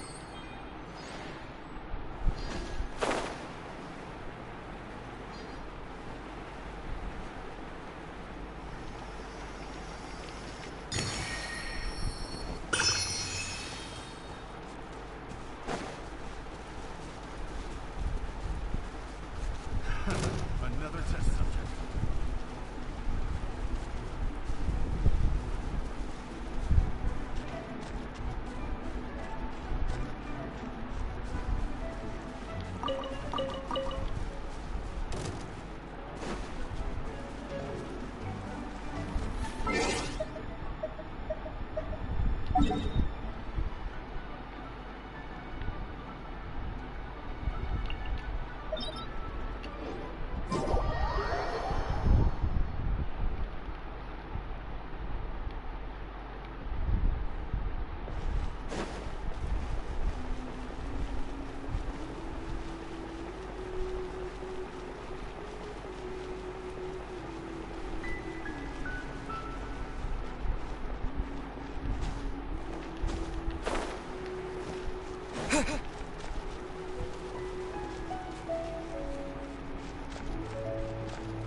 Oh my god, I can't believe my eyes.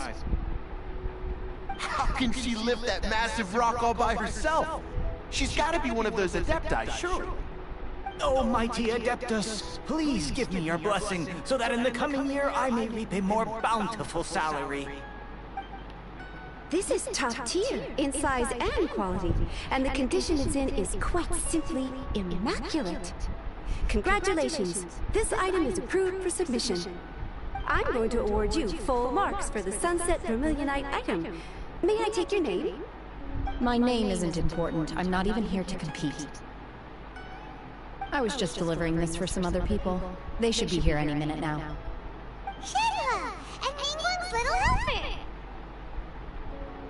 Ah, so you're the ones behind this. No wonder. The rarest talent turns in the rarest Plostrite specimen. But I have to correct you on one point. It's not helper, it's secretary. Okay then, Miss Secretary, what do you think of the rock we found? Pretty amazing, right? In truth, it is the finest piece of Plostrite we have received so far. If everything goes according to plan, we will use this piece in the foundation of the Jade Chamber, which will enable us to proceed to the next stage of construction. As a side note, Lady Ningguang has rented some dwellings in the nearby area to serve as accommodations for the contestants. If you need a place to rest, you are welcome to stay there. Now, please excuse me. As you can see, there is still a lot of work to do on the building site. Shenhe! Shenhe! Just now on the way over, pretty much everyone was singing your praises! Oh, really? What kind of reaction is that? So strange. Aren't you happy about it? Whenever Paimon gets praised, Paimon can't help but hold their head up high and break into a big smug smile. I've had similar compliments before. They call me an Adeptus, treat me with great deference and respect, as if I'm set apart from the common folk. Yeah, 'cause that's how Adepti are. At least the ones we've met are pretty unique and reclusive, too. Way different than normal people. But I am not... Shenhe? I'm fine. I've been exerting myself quite a lot ever since we set foot in that abode. I'm just a little fatigued. Well, Byron said that there are some makeshift hotels we can use, right? Let's go check in and take a rest. No need. I simply need to find myself a secluded and meditate in silence. You can't do that. It's dangerous out in the wild on your own. When you're hungry, you go and eat something tasty. And when you're tired, you go lie down in a nice, comfy bed. Alright? Seriously, don't punish yourself like this. Perfect. Okay. If you insist. Great! Now we're talking. Let's head to our hotel.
Hi there!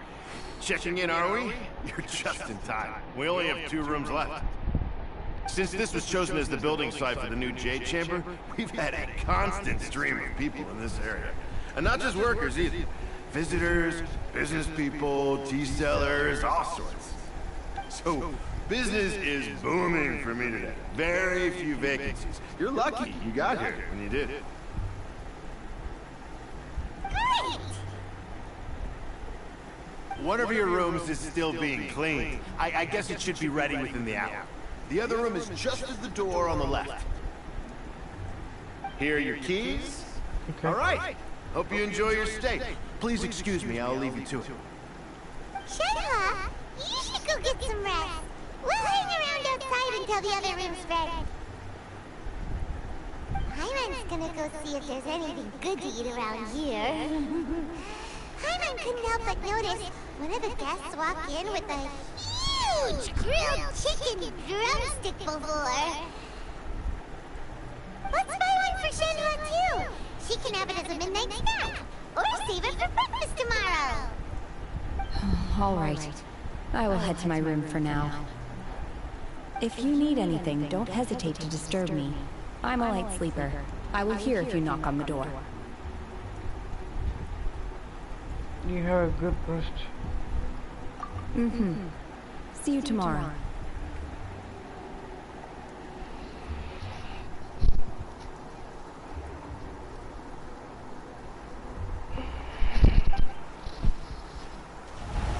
Hey!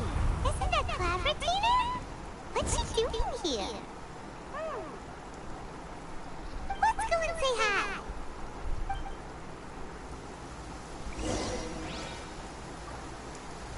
Talk to Cloud Lieutenant.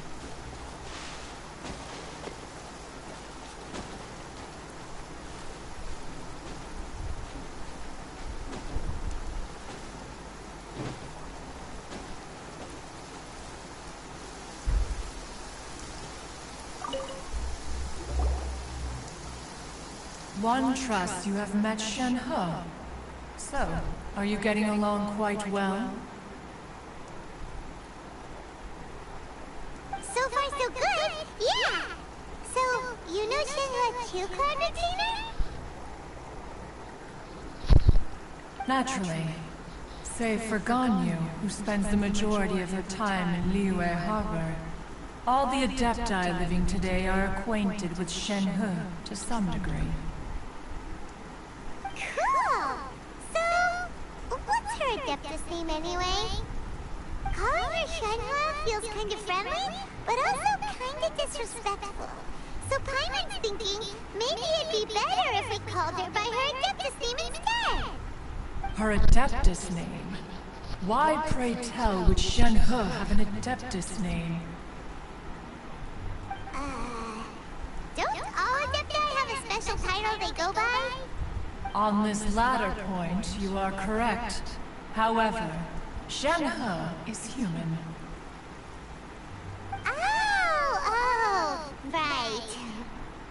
Wait, what? You would have guessed. I thought so. No would have guessed. What? You knew already? So is Paimon the only one who didn't know? Do you mean to say that she presents differently from ordinary human beings? Well, to start with, her problem-solving methods are extremely direct. Ah, yes. She was like this all those years ago when one first met her.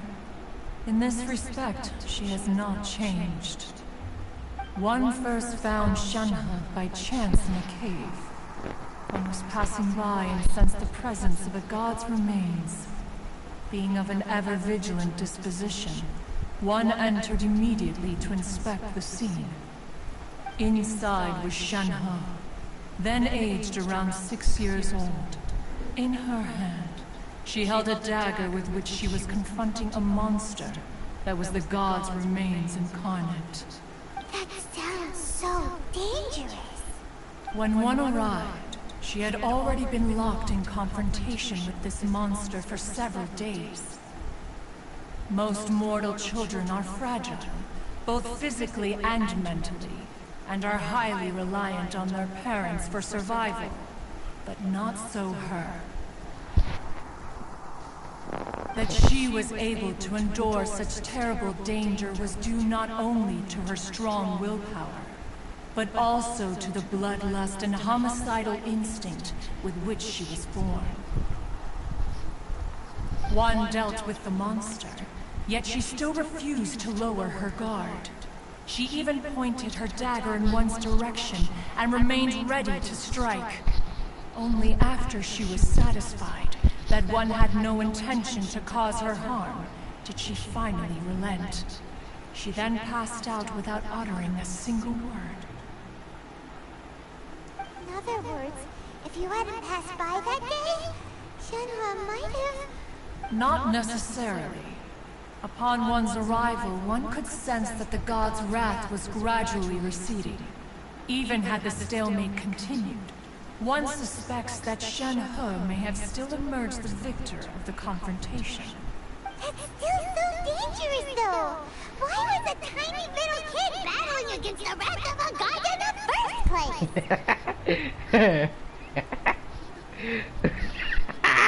You gotta get Pyramid style. Why are you thankful, guy? What? Is Pyramid like this? Why did it tell you what I got? He's like this. Why did it tell you what I got? Wait, what? Why did it tell you what I got? Battling against the worth of a god in the first place? Why was a tiny little kid battling against the worth of a god in the first place? Alas, the mortal world is rife with suffering of every kind, and she had experienced her fair share of this, even at a tender age. Indeed, it is one to whom she refers. Shen He has an extraordinary constitution. making her well adapted to practicing the Adepti arts. All the Adepti cherished her talents, and so we were willing to train her. However, her homicidal urges did not subside with age. Rather, they grew stronger day by day. Mooncarver once performed a divination for her. He declared that her fate is to bear the curse of calamity. Consumed by malevolent energy, she is prone to bring harm to those around her. Such is the magnitude of the danger this poses, that her soul must be bound with red ropes to keep her homicidal instinct at bay. Red ropes have indeed served to keep her calmer and more content. They also seem to have rendered her some...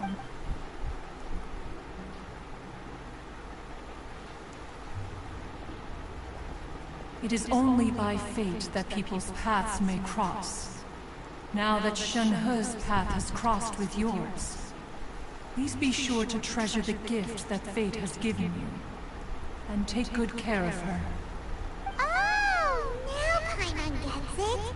You came out here to check up on Shenhe because you were worried about her, didn't you? Huh. You dare draw such a facile conclusion on the nature of one's present excursion? Incorrect. The truth is that while Liyue Harbor may seem peaceful today, danger is always lurking in the shadows. Ningguang once made a bold assertion that this is to be the era of the contract between Liyue and the humans. Well, one is most curious to observe how she will respond to the coming storm. If she handles it admirably, one is willing to be a witness to her achievements. But if she does not, the Adepti shall not hesitate to seize control. Let us conclude our conversation here for today. One has occupied enough of your time, and night is approaching. Be sure to get ample rest.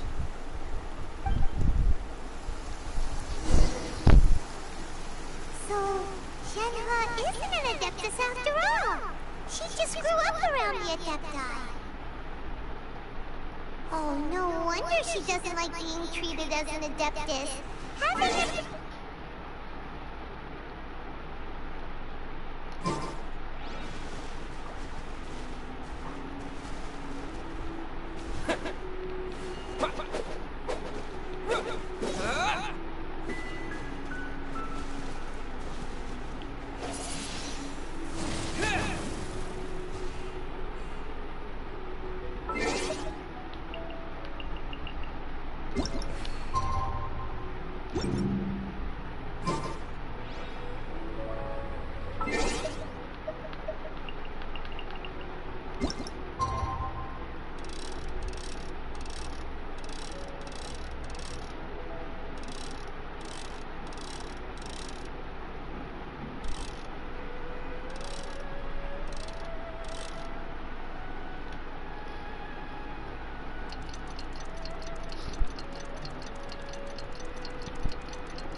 Master has relayed my situation to you, I take it?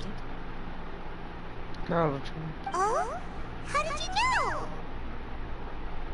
I'd intended to wait until you came back before going to sleep, but I didn't hear you come in. I was worried that something may have happened to you, so I went outside to check and caught sight of my master. On top of this, you have been acting very strangely around me this morning, causing me to suspect that my master must have told you everything about me. After all, Master is very talkative.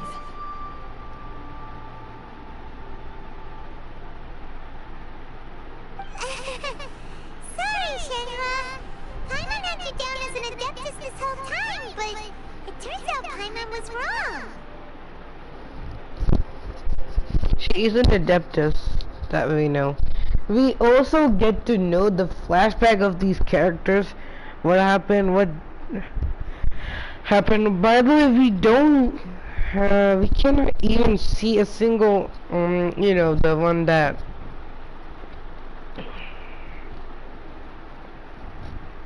it's okay, I don't mind. This is actually the last Leon quest. The fault is mine for not explaining everything to you sooner. Because in my experience, trying to explain is a futile pursuit. Still, though you mistook me for an Adeptus, you never treated me as distant and unapproachable. Instead, you treated me as you would a friend. For this, I am very grateful indeed. To be fair, we've met our fair share of real Adepti, too. Anyway, now it's settled. From now on, you're our friend! Whether you're an Adeptus or a human isn't the important thing. First and foremost, we're just plain old friends! Got it. Although I don't know quite what it entails in terms of what I have to do, I must say I like the title friend very much indeed. Great! Well, now that we're all rested up, we should start searching for the other 2 items on the list.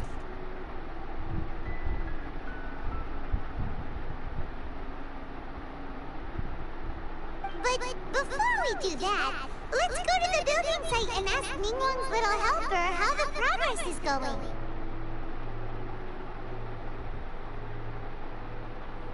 After all, Sunset Vermilionite is so rare. Paimon doubts many competitors will really be able to find any. If it turns out some of them have given up already, we'll be able to take things a little more slowly. Oh, and another thing. We bought some grilled chicken drumsticks on the way back last night. There was a place just outside. Here's one for you, Shenhua. Try it! They're so good. I concur. It has a rich flavor, far more agreeable than those I've cooked for myself in the wilderness in the past.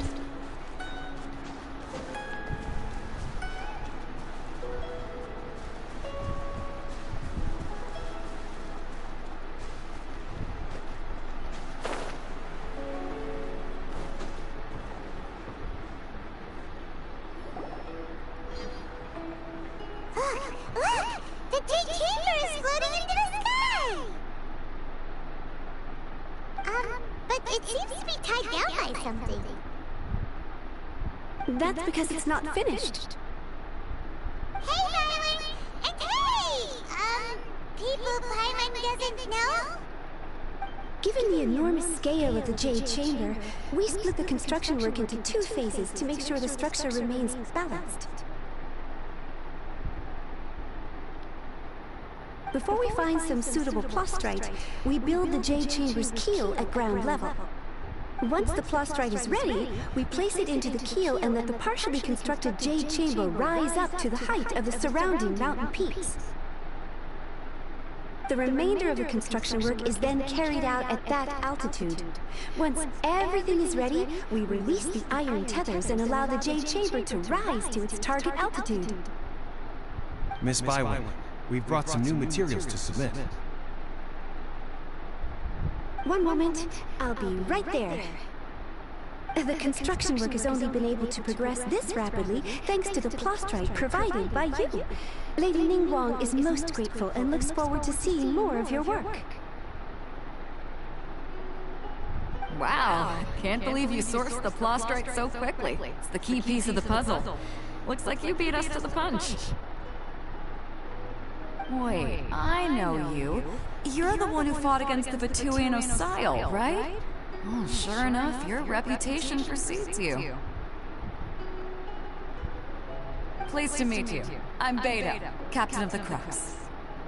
Beta? Are you here to join the Jade Chamber contest too? Sure am. I happened to get my hands on a chunk of Sunset Vermilionite on a voyage a while back, so I figured I'd bring it over. Huh. So even though it's rare, we're not the only ones who managed to get a hold of it. Oh, I've got some introductions to do. This is the renowned Miss Yun, or Yunjin, probably the most famous figure in the Lyra opera scene. Greetings. These two are Paimon and the Traveler. I'm sure you've heard of them before. And this is... sorry, I'm not sure we've met. Shenhe. I am their... friend. Good to meet you. Well, from today on, I guess all of us are friends. Miss Yun is also here for the contest. Turns out she needed to borrow a boat, so we came together. I should have choose Lumi. I should have choose Lumi. I hate girls this much because I'm a boy player. And I'm a boy player, 5-star boy player, traveler. I'm a boy player. I'm a boy player. That's why. My Aether buddy almost getting dead. It's an honor to finally meet you both. I've heard much about you. Miss Shenhe, though we are only meeting for the first time, I have a feeling that we will get along very well indeed. To be honest with you all, I am in great need of this opportunity to ask Lady Ningguang a question. That's why I joined the contest. Thanks to my father's connections, I was able to acquire a specimen of the plastrite required. Fortunately, it was approved for submission, despite being a little on the diminutive side. Wow! So it looks like the three of us are competitors now! Excuse me for prying, Miss Shenhe, but are you competing as well? No, I don't have any questions for Ningguang. I just wanted to help him win. In that case, I have a proposal to make. Lady Ningguang said that the first 3 contestants to procure all 3 materials will be awarded the chance to ask a question. Well, there are 3 teams here. We can split the prize between us.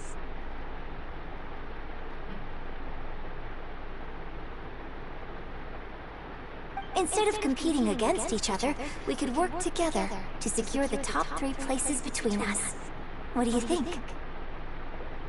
Sounds great, but how does it change things exactly? Like Terminator. Paimon exactly talks like Terminator. I don't know why I know. I think I see where you're going with this, Miss Yun. The plastrite was the most difficult item to source by a long shot. Luckily, all 3 of us managed to get our hands on it.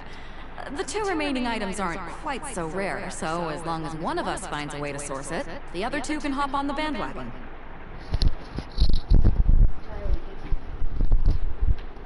How'd I do? Is that what you had in mind? Precisely. Huh. Interesting approach. Okay then. Alright, I'll go first. I have some leads on these wonder cores. From what I've heard, the core itself is really not that difficult to make. The hard part is getting hold of the ore used as raw materials. I'm gonna head back to the ship and ask Su Ling if he's heard of them. You guys... We will head into town and seek advice from Master Zhang of Hanfeng's Ironmongers. Thoughts? Oh. Oh.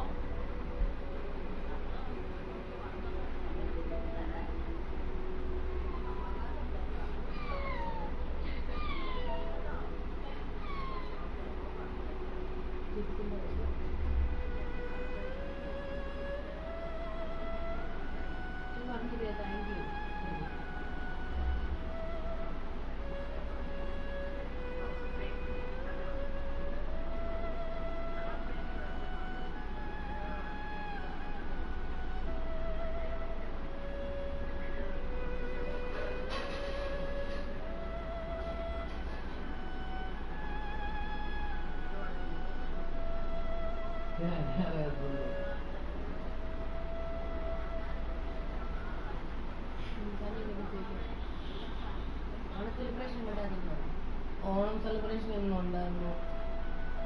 Onam celebration ഒന്നും ഉണ്ടായിരുന്നു. പക്ഷെ ഒന്നും നല്ലതല്ലായിരുന്നു. എല്ലാം എന്റെ friends അനിമയായി. എനിക്ക് ഇഷ്ടമല്ലാത്ത ഓരോ സ്നേഹമില്ലാത്ത തെണ്ടികളായി പോയി.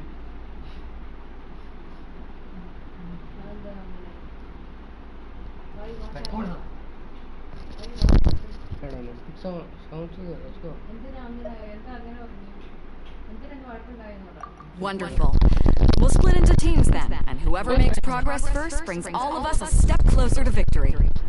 I'm gonna take off. See you later. Okay, let's go! By the way, what question are you gonna ask Ningguang, Yunjin? I'm looking for a venue to host the performance of our new opera. Lady Ningguang has excellent judgment, so I would like to hear her opinion. Ooh, what's the opera called? Paimon wants to go see it! The opera is a labor of love by my father. He wrote it based on a popular urban legend about an evil spirit and an adeptus. It's called The Divine Damsel of Devastation.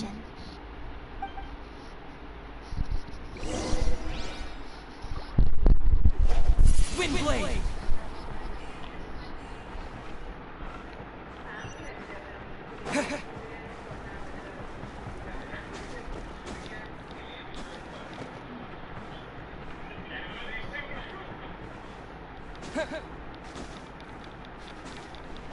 രണ്ടുപേരെ പണി പിടിച്ചോ?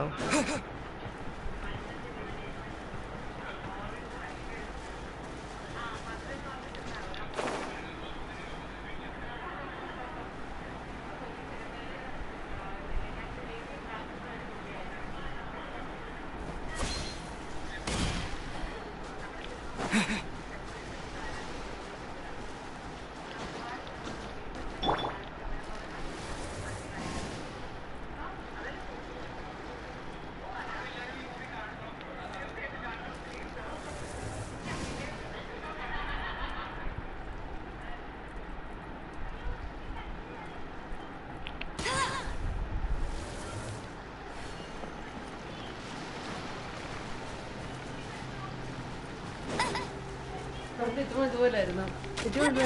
ഇതുപോലെ കണ്ടു ഞാൻ ശരിക്കും പറയും. അബ്ബാബിക്ക് പോയി അബ്ബാബിക്ക് പോയി.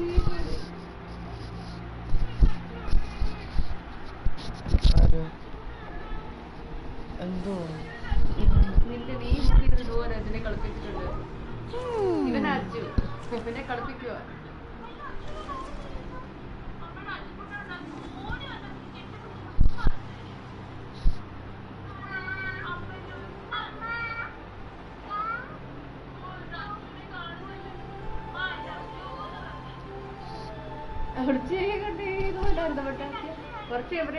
Hey, there's something strange over there. Come on, let's take a look.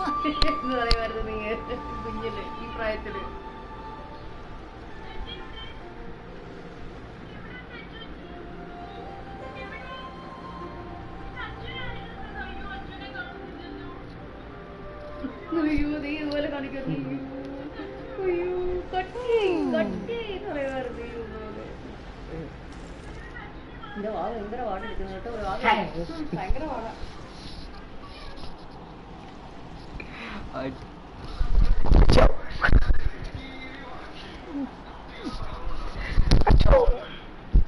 feel like running. Excuse me, you're not even running. I'm sorry, doggy.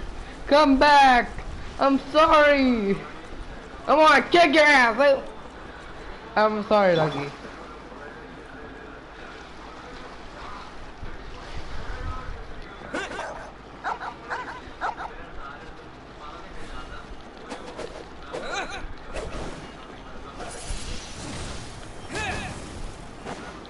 I'm sorry, doggy. Come back.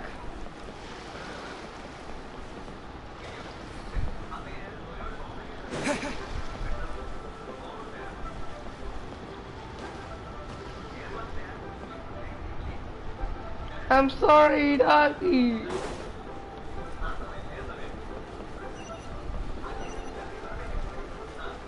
I'm sorry, doggy.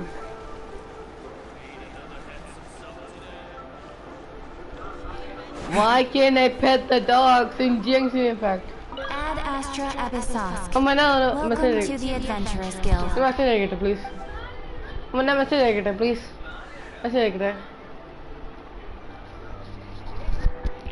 The worst thing here is that the worst thing is that you cannot pet the dog like you pet the dog.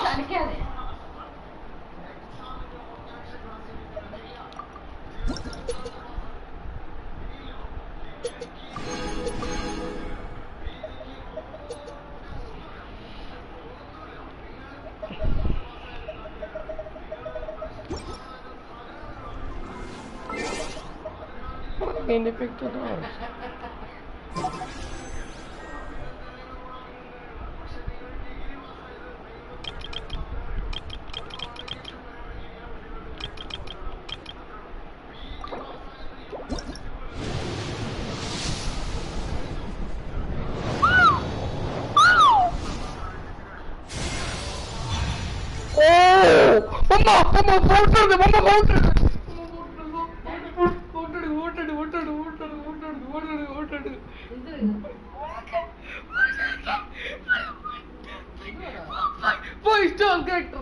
Five-star character. Hey, five-star character. Five-star character. Five-star character. 1, 2, 3, 4, 5. Five-star character. Five-star character.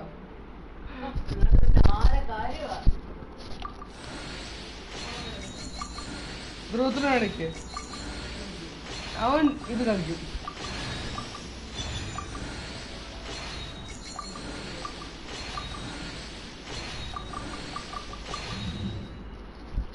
Yo,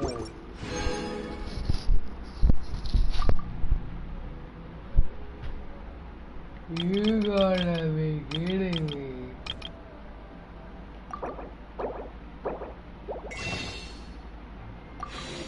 Yo, 5-star character.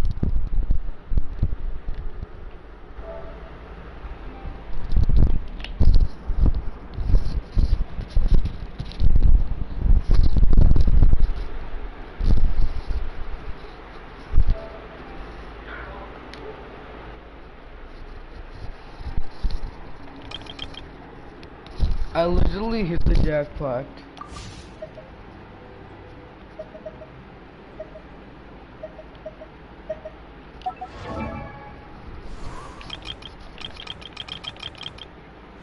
I have her as a 1, 2, 3, 4, 5, 6. 1, 2, 3, 4, 5, 6. Let me see the character I got, please.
I had 900. I took that late. Only.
Ah, hello.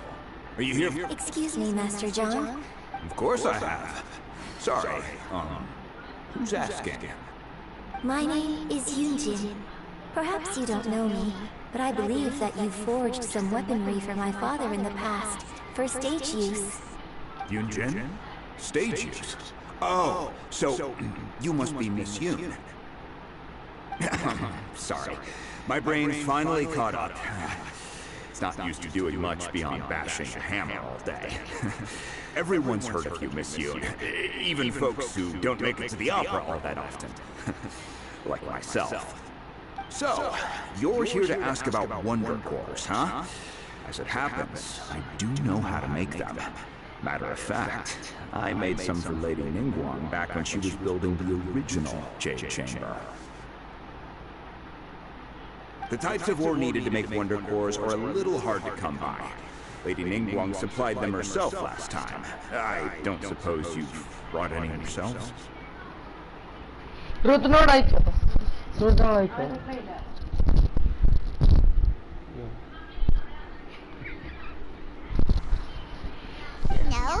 we were gonna ask you what kinds of ore we need. Sure. Well, you'll need two kinds. Star Splinter Iron and Symbrosium. If I remember correctly, Lady Ningguang sourced her Star Splinter Iron from the Mount Tianheng area. They say it resonates with visions.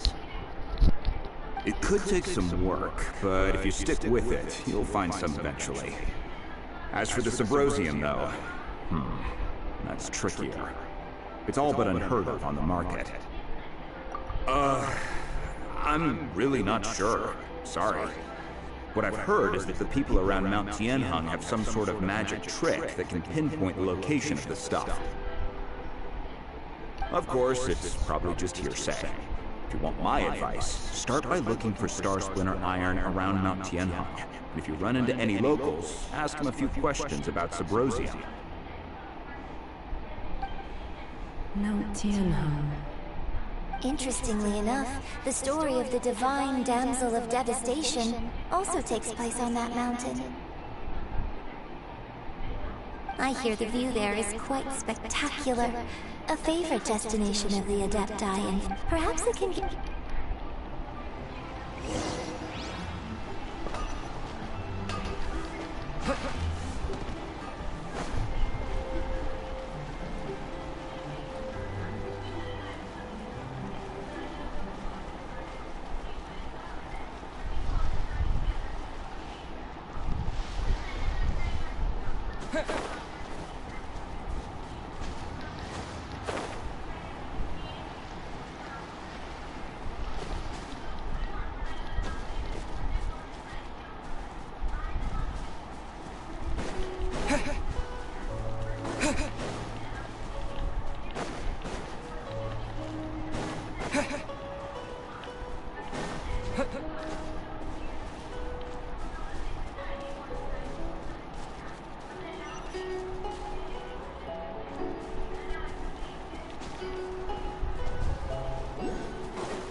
I came to Mount Tianan once with my father as a child. I remember it being such a long climb that I could barely feel my legs by the time we reached the top. This is quite a trip down memory lane for me. Look, it's no wonder the legend of the divine damsel of devastation is said to have taken place here. The divine damsel of devastation is your upcoming opera, right? And the story takes place in Mount Tianhe. Huh. Seems like you have a real connection with this place. What's the story about, though? It's the story of a girl becoming a hero. Cool. A hero story? They're Paimon's favorite! The legend first arose in this area. It is said that there used to be a prosperous village on the mountain.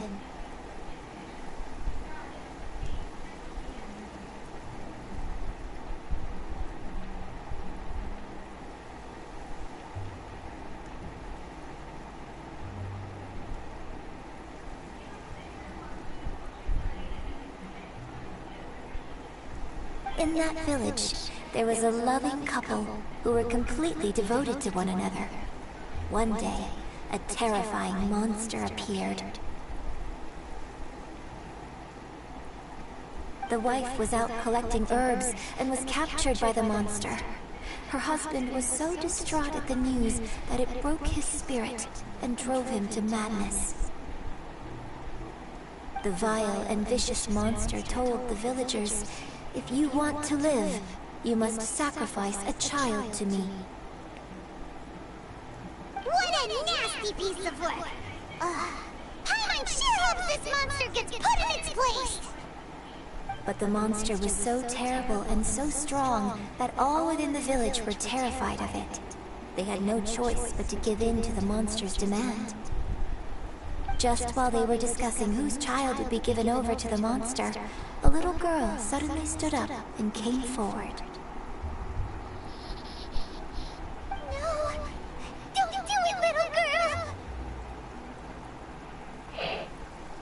Just look at my character. Unbeknownst to anybody else, she was concealing an exorcist's blade. She approached the monster's lair, feigning fear and trepidation. When she finally arrived, she courageously drew her sword and entered into a fierce struggle with the monster, from which she eventually emerged as the victor. Her extraordinary abilities drew the attention of the Adepti, and they took her as one of their own. Her story became the stuff of legends. But alas, the paths of mortals and Adepti seldom cross, and she would never again re-enter the mortal world. And so, destined to grace the mortal realm for but a brief moment, she vanished like a wisp of smoke into thin air. That's how the I really like this story.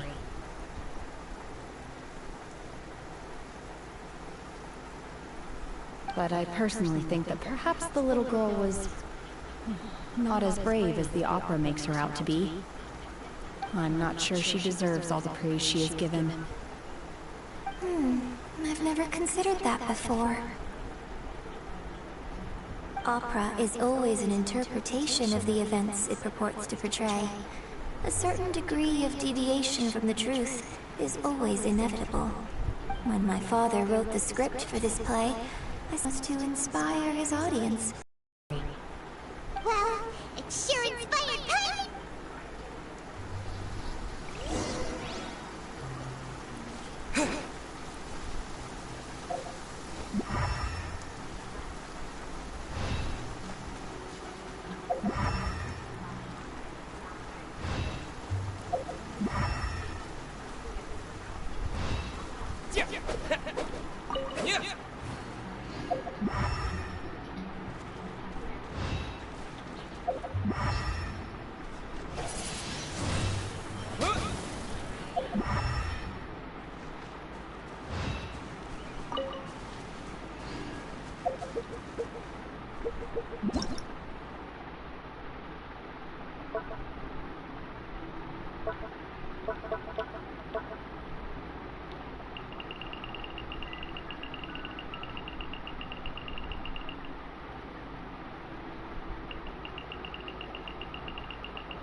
This should be enough Star Splinter iron. Now we just need to find that Symposium. I think I saw a village on our way here. Master John said we should ask the locals for help. Why don't we try there?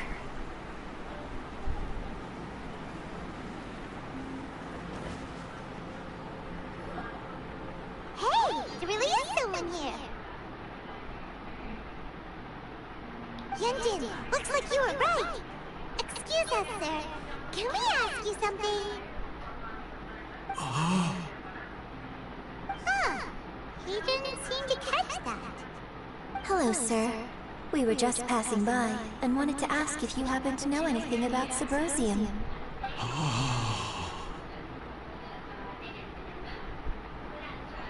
Is he trying to tell us to look for clues in the village?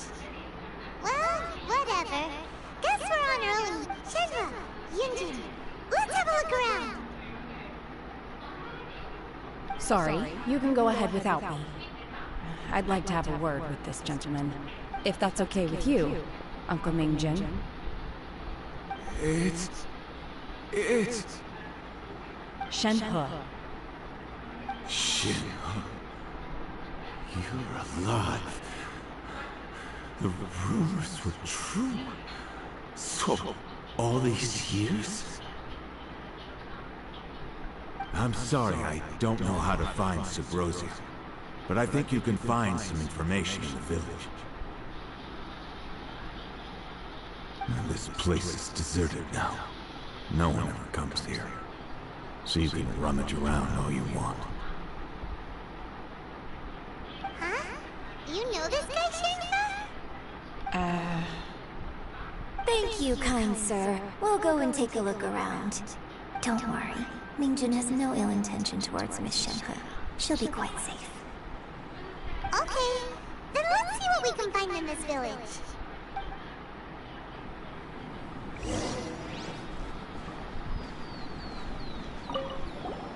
I came back here once before, a few years ago.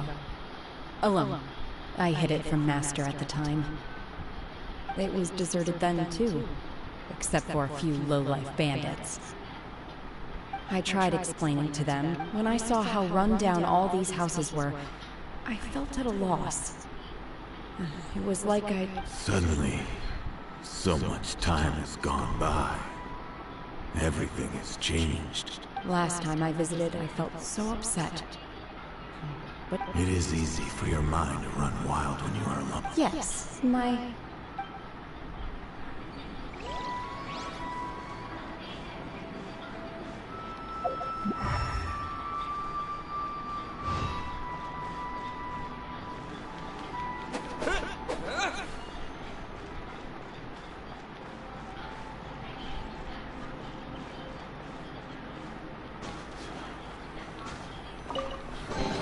A reward on the road.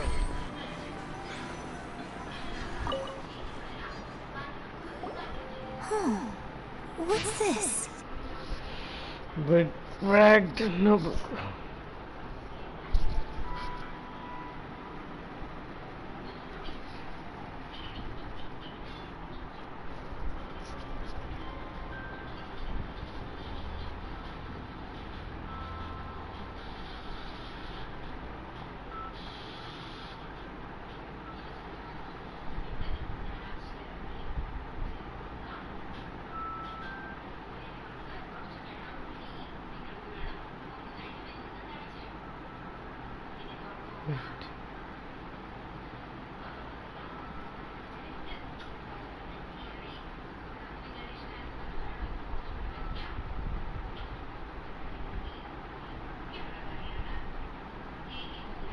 After yourself will greatly ill, don't worry, I will give everything I have to say.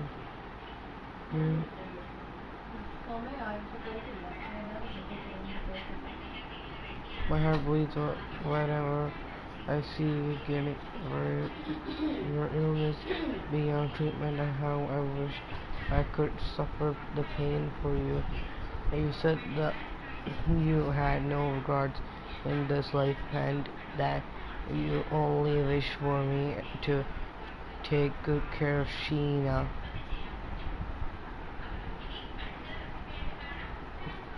But if you get nothing, why the tears? I don't know. Oh, this must be Sheena's parents. Sheena. You got nothing with tears.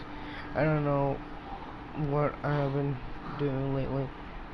Though I still breathing, I feel like an empty shell. How red an old ancient text. I should get my hand on looking for you to save you. but I haven't unfortunately found. I finally found it. It was Ringan kept the book that could save you hidden. I took it and followed its instructions. Summon a god. To summon a god and offer a sacrifice.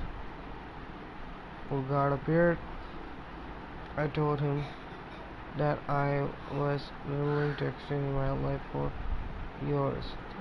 He kept silent and always pointed at your daughter Sheena. Oh my God, the mother! The father father summoned a god, sacrificed himself, and then summoned a god, sacrificed himself, and pointed at your daughter Sheena. God said her fate, she was bare to the curse of humanity, and that was that she was more prone to the bringing harm to those close to her. The god also said that she might even have been the curse to your death. Oh my God. In the case, I thought we should leave her in a cave. That's what Cloud Rainer said. In the cave, 6-year-old. Mentioned 3 days have passed, and I still have no news. I grow ruthless from eating, realizing, and hopelessness, feeling. I'm sorry, my love. Forgive me, you too, Sheena. Please forgive me. How stupid I was. How blind. Let me apologize to both of you in person.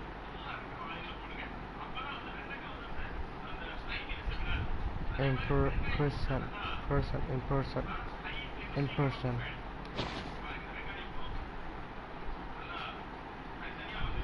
Maybe this is the true story of the divine. So, Shenhe is the divine damsel? Now that I think about it, she does behave rather like an Adeptus, and she is about the right age. So that's why I've been getting the strangest feeling whenever I chat with her. I should have noticed it earlier. According to this text, the divine damsel from the opera was actually the daughter of the loving couple. And she didn't volunteer. She was sacrificed to the monster by her own father.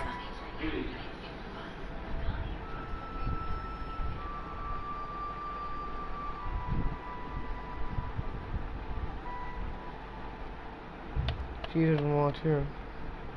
She was sacrificed to her own father. The truth is even more lamentable than the opera. Now I understand why Shenhe said the girl was not as brave as people think. It wasn't her choice to enter that ghastly situation. She was forced into it. Oh. It looks like my father may need to make a few revisions to his beloved opera.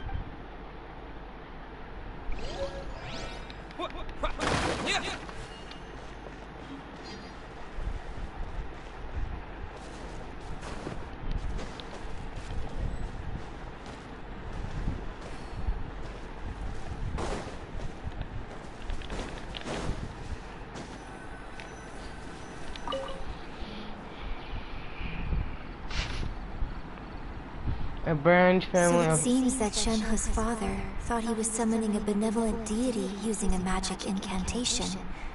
But in fact, he summoned an evil god's remains, which took the form of a monster.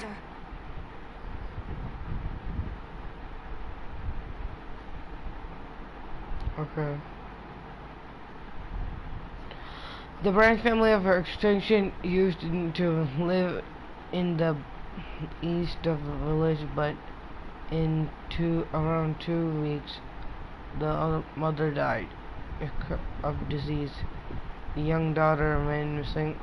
The young daughter died to Shenhe, then missing, and shortly after, the father hanged himself on the tree in the yard of the owner own house.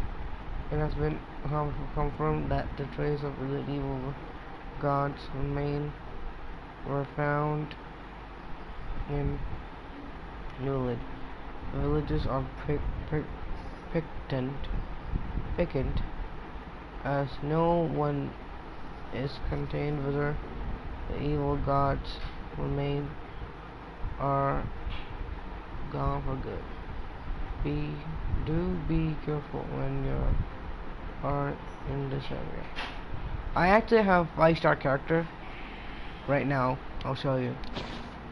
His obsessive yearning for his deceased wife led to a terrible tragedy. The villagers moved away in fear, without ever learning the truth. And now, this place is deserted. Still, I do wonder what the connection is between Shenhe and Ningjin. We've looked everywhere, but still no mention of Subrosia. Let's have a look over there.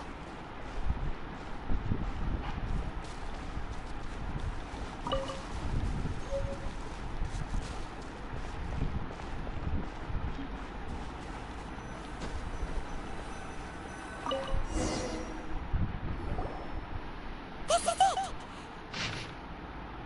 Magic curve. It does not wear off easily. Some believe the stone to be bridge between the living and the dead. Zombies?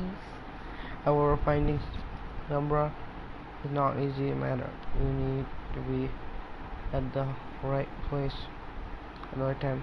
Legend has it that you may find Umbra if you stand in the middle of the lake, so maintain at dusk and look in the direction of the setting sun. So basically, we need to go to the middle of the lake south of Mount Tianheng at dusk, and we'll find us some Symposium!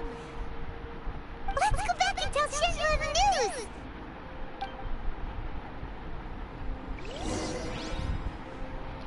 I will have to go to the toilet and come back.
I can turn in my character archive. I have someone. Visually, I have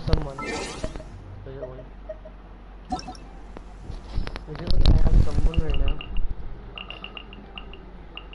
Out of rare, I got Genshin.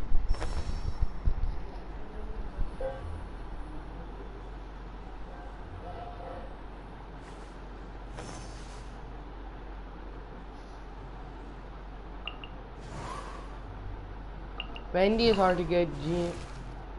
Mona and Kuchi. Targal, I just defeated him, and he's very easy recently. Like he's easy. I can't believe an Adeptus is very easy.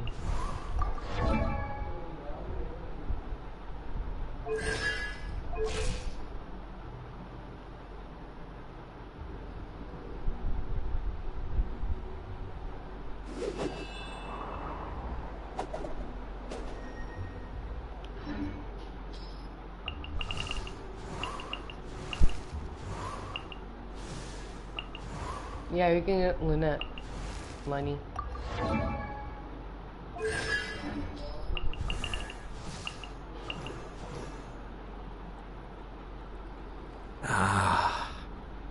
What the hell? Dude, I'm trying to do this. I think John Lee. Or John. What?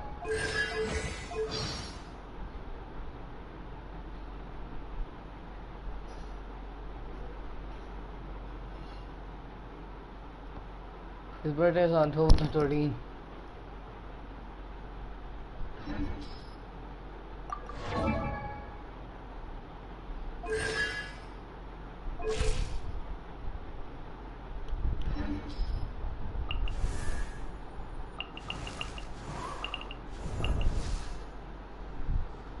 There's a 4-star rating. What's it worth? Carimus.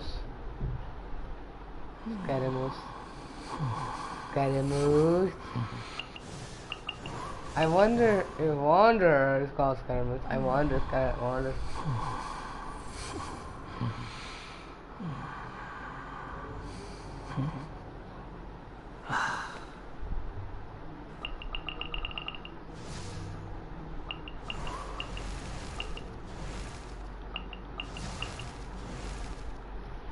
Now I'm gonna get Xingling, which now is Tatsushina. We found her backflash, which she was One year when I was back visiting, I heard a story about a white-haired Adeptus from a merchant passing by. I never imagined it was you. I was a very close friend of your father's. I could have stopped it. I bring flowers back. Apologize for what? If you'd stopped him, he'd only have found another way. There is nothing he wouldn't have done for his true love. Do you still hate him? I don't know what I feel. I'm told my fate is to bear the curse of calamity, so my master bound my soul with red ropes to curb my aggression. But It also dampened my emotions, making me dispassionate, like the Adepti. So if you ask me how I feel about the past, if I hate my father or not, the truth is, I feel nothing at all. It must have been so tough for you all these years. Shenhe, we're back! Oh, then I will leave you all in peace. Shenhe, it brings me some solace knowing that you are okay. I'll tell you more about the old times next time we meet. Thanks, mister. We found some info in the end. No, skip. Shenhe, look! This tells us how to find Subrosium. All we gotta do is go to the middle of that lake! Let's go then.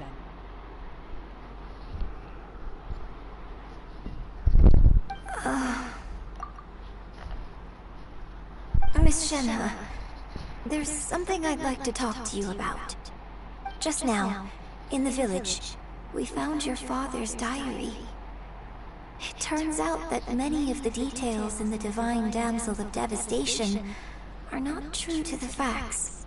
So I'd like to change them. Why? I know I say that opera always deviates from the truth. But now that the main character is standing right here in front of me, I cannot simply dismiss your lived experience in favor of my father's fiction. It's okay. I like your version. But, My master once said that the day I learn how to use my strength for the good of others is the day that I can truly become part of human society. So, I hope that one day I might be brave enough to stand up and protect others, just like the girl in the opera. But I've never thought this way before, and... Don't worry. In fact, I think maybe you've already started to become the person you aspire to be. You just haven't had the opportunity to see it for yourself yet. Shenhe! Yunjin! Cut the chit-chat! Let's go! You want? We can't let someone else beat us to it!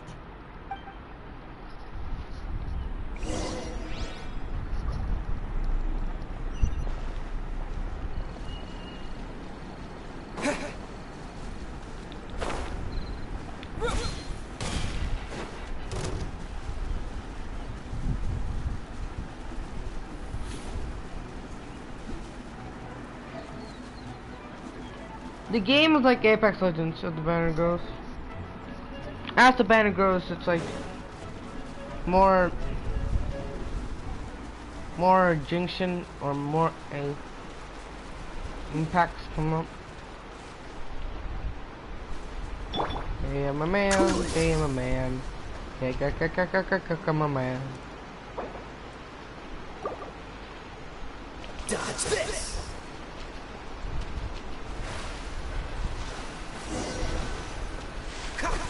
Ha!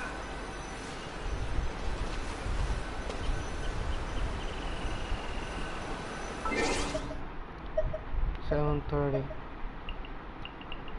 17:30.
Easy.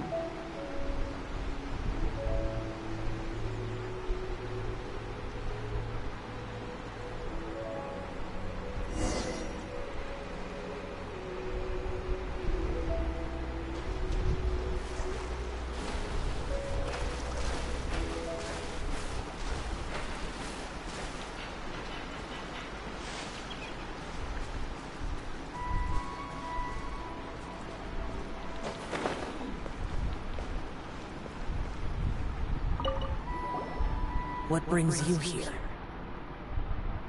Have they found a solution to the danger in the sea? Ningguang didn't tell you.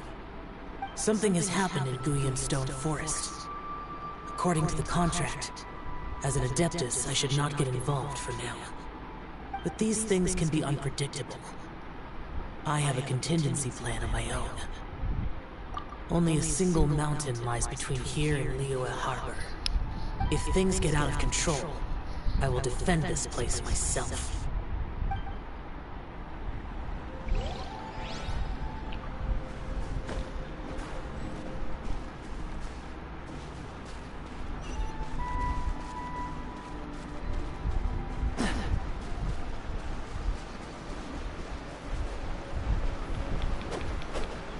That's everything we need! Let's head back and report in!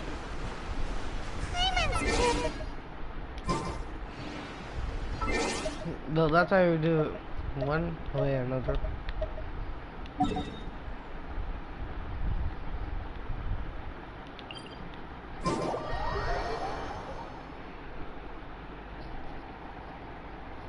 Didn't even get to play as these new characters.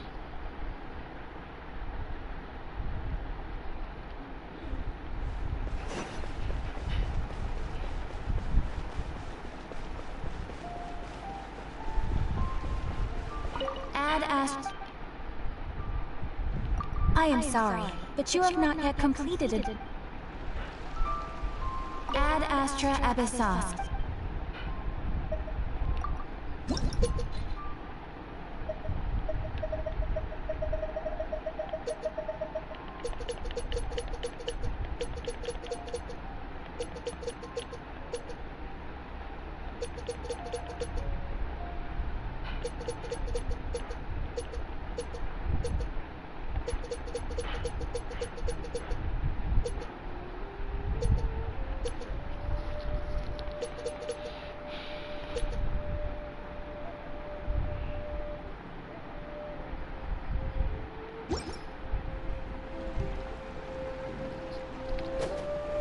Oh, sorry.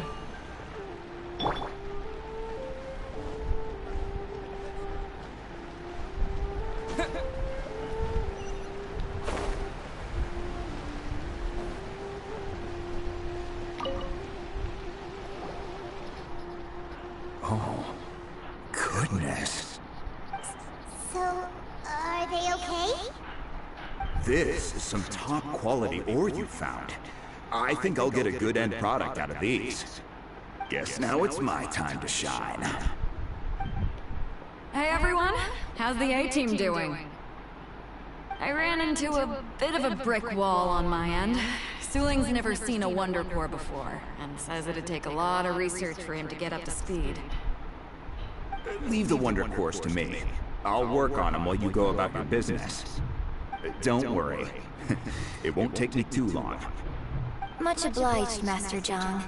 We should look into the Adepti sigils next. But where should we find items relating to the Adepti? I'll sort that out. Oh?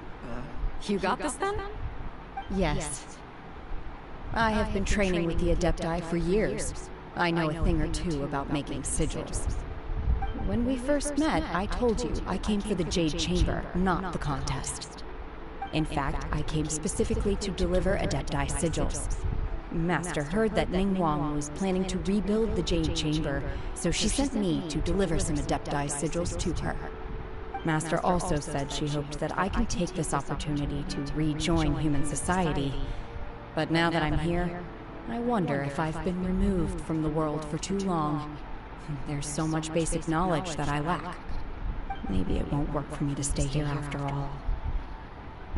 But either way, I'm very glad to have met you. And I'll take care of those Adepti sigils. Without knowing the ins and outs of your situation, I can't say whether you should stay or not. But now that our paths have crossed, we'll always have a connection. So if you're ever feeling down, come find me on my ship. There'll be a drink waiting for you. Thank you. So, Master Zhang, I'll need to use your facilities to make the sigils. Fine by me. I'm actually curious to see how the Adepti arts work. Maybe I'll learn something.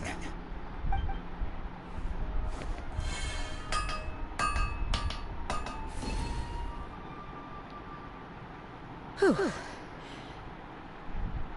The sigils are ready. Though they are in some respects inferior to my master's, I can assure you there will be no quality issues. I've finished forging the things you asked for, too. Great! Let's go submit them before someone else gets there ahead of us.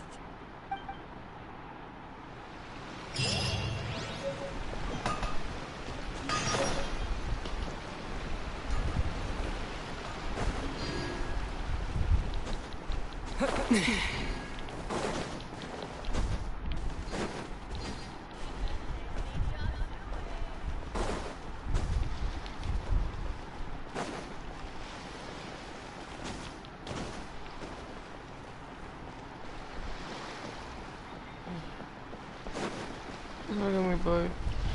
Guys. I must leave no stone unturned. Why can't we pet them? Why can't we pet them? Oh, my shit, buddy. You like the crystals?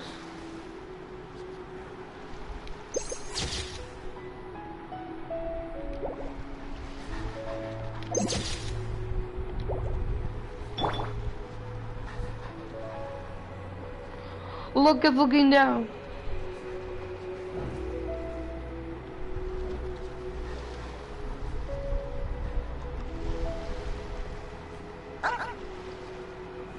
Okay, no. Sorry guys, I have to go.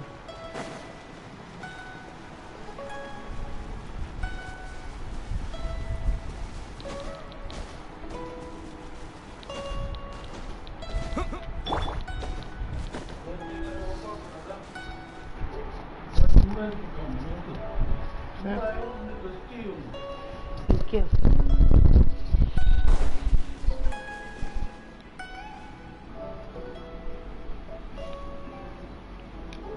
What's the hurry?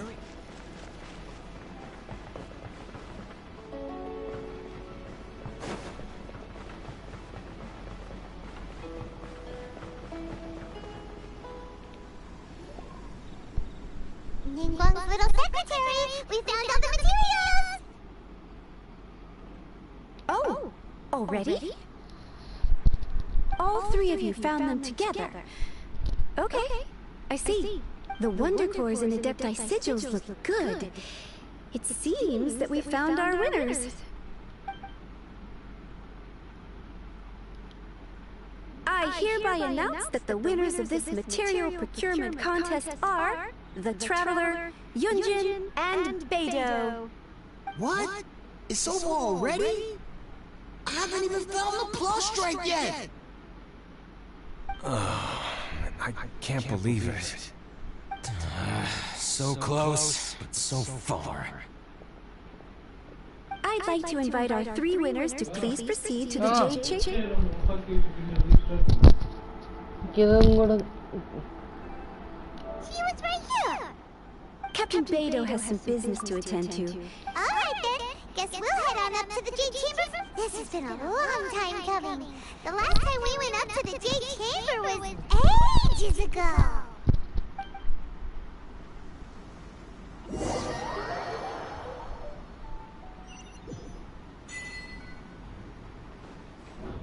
Oh my god, it looks better than that Jade Chamber. Combine the Adepti sigils with the Wonder Cores and insert them into the Jade Chamber's control compartment.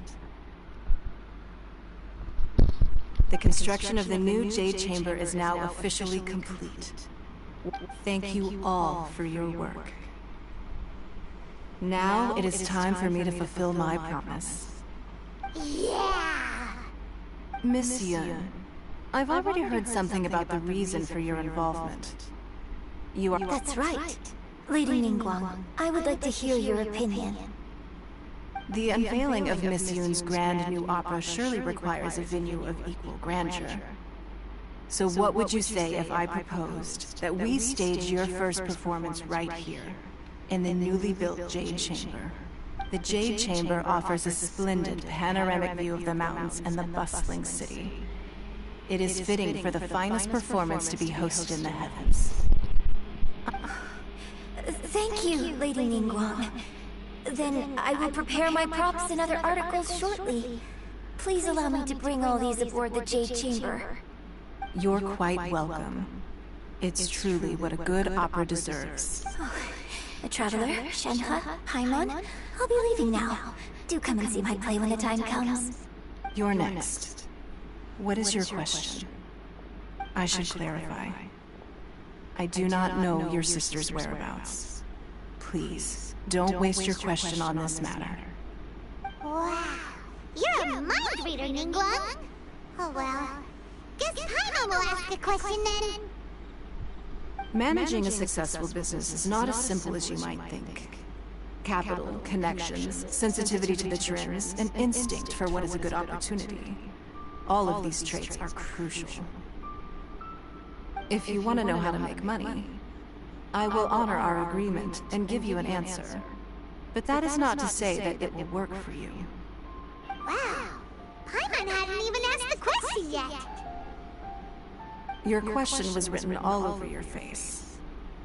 Now look, you helped me rebuild the Jade Chamber, and I intend to repay you handsomely for it. So I promise you that should you one day require financial assistance, you may seek employment here. I will pay you at the highest rate of remuneration. Oh, great! So next time we run out of Mora, we just need to come to Ningguang? No more questions from us. Shenhe, you got a question? Me? Yes, this is a group effort. Thank you. But I don't have anything to ask. Are you sure? This is a once-in-a-lifetime opportunity. I'd urge you not to squander it. Yeah, just don't waste it. Hold on a second. Paimon can probably think of another one. Lady Ningguang, do you think I can ever fit in Liyue Harbor? Now that is an interesting question. Liyue Harbor is very inclusive. As long as you respect the rules here, you will not be turned away. So, the key is whether or not you yourself can develop a sense of belonging in Liyue Harbor. Huh. A sense of belonging? Yes. To become fond of a place, to feel part of it. It always requires a reason. Perhaps someone you've met, or something you've experienced. In short, everyone... I see. Hey, what's going on? I just went to see the fleet a little later than expected. Come on, Beidou! It's your turn! Do you have a question for Ningguang? Me? Nah, I ain't got any questions. She forced me to help out, so I figured I may as well get involved with the contest. Ningguang, don't forget what we talked about. It's not gonna be easy to deal with. I don't think my fleet can take it on their own. Don't worry. I have made preparations. The wound dressings are ready, and the Millilith have set up an ambush. Glad to hear it. Watch your back. Stay alert. Beidou? Ningguang? What are you talking about? You'll see when the Jade Chamber ascends. However, it's not the most pleasant topic of conversation. Maybe it's better that you don't know.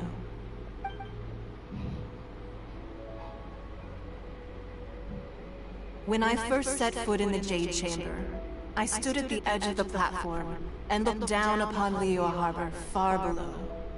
At that time, I dreamed that one day the Jade Chamber's shadow would be seen in all 7 nations of Teyvat.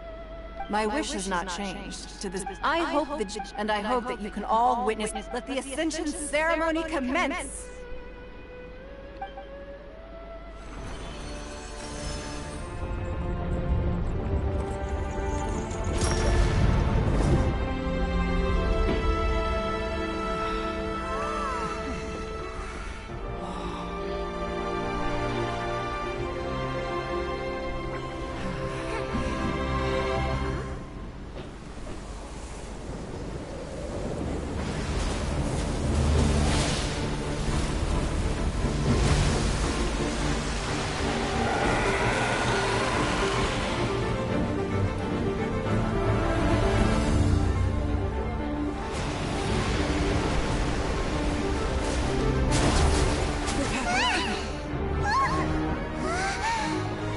Right on cue. The Avenger of the Vortex, by Osial's wife.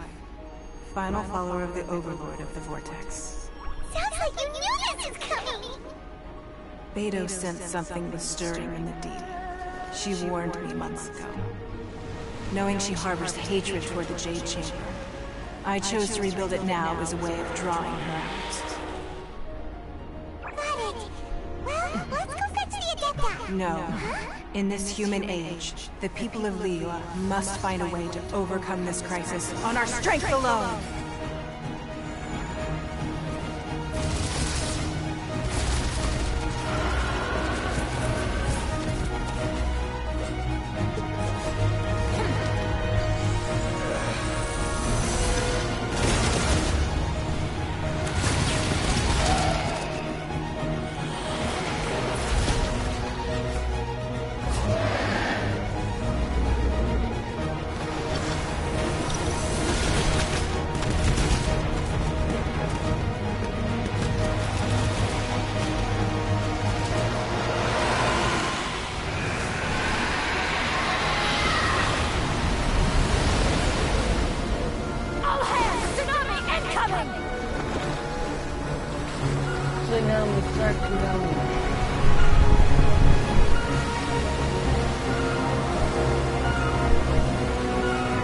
What's that? Wait! A giant wave!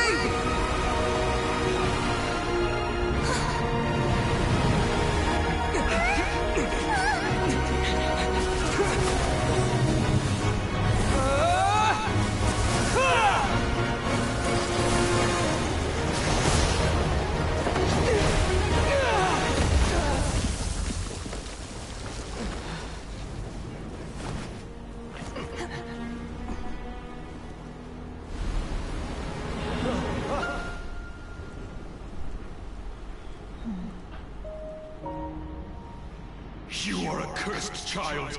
Your life brings nothing but disaster to us all. At least if you die, I can bring her back.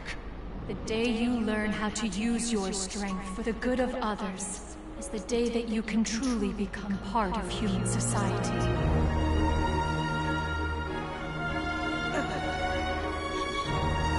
I'm watching.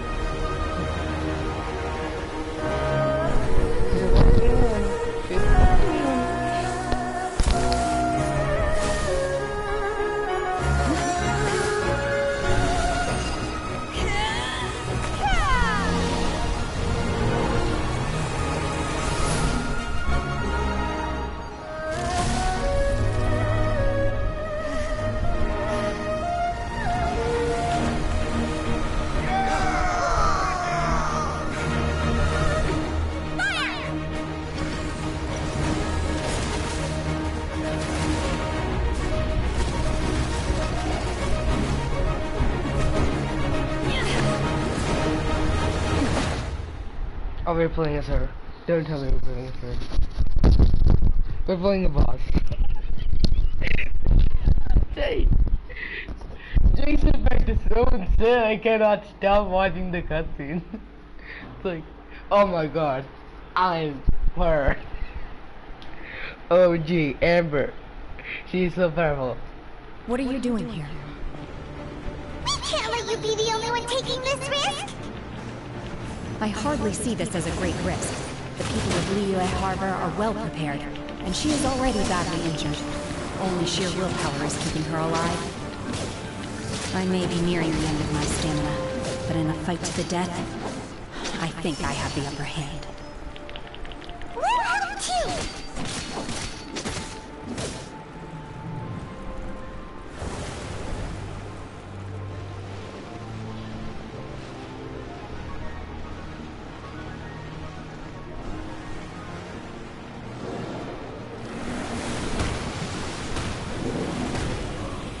What the?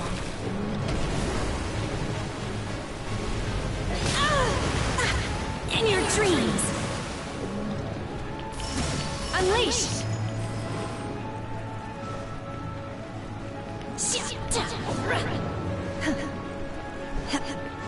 Are you serious?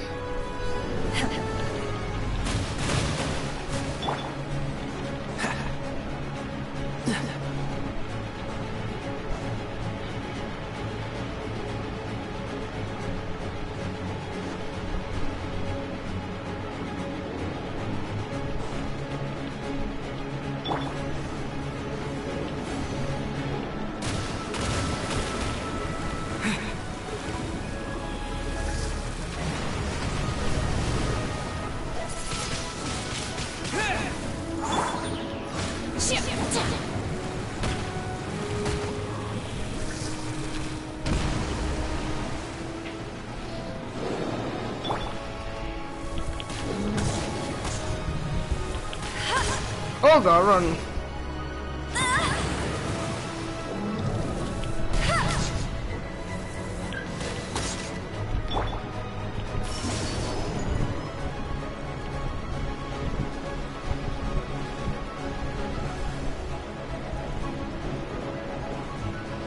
I'm gonna give this a rest, guys.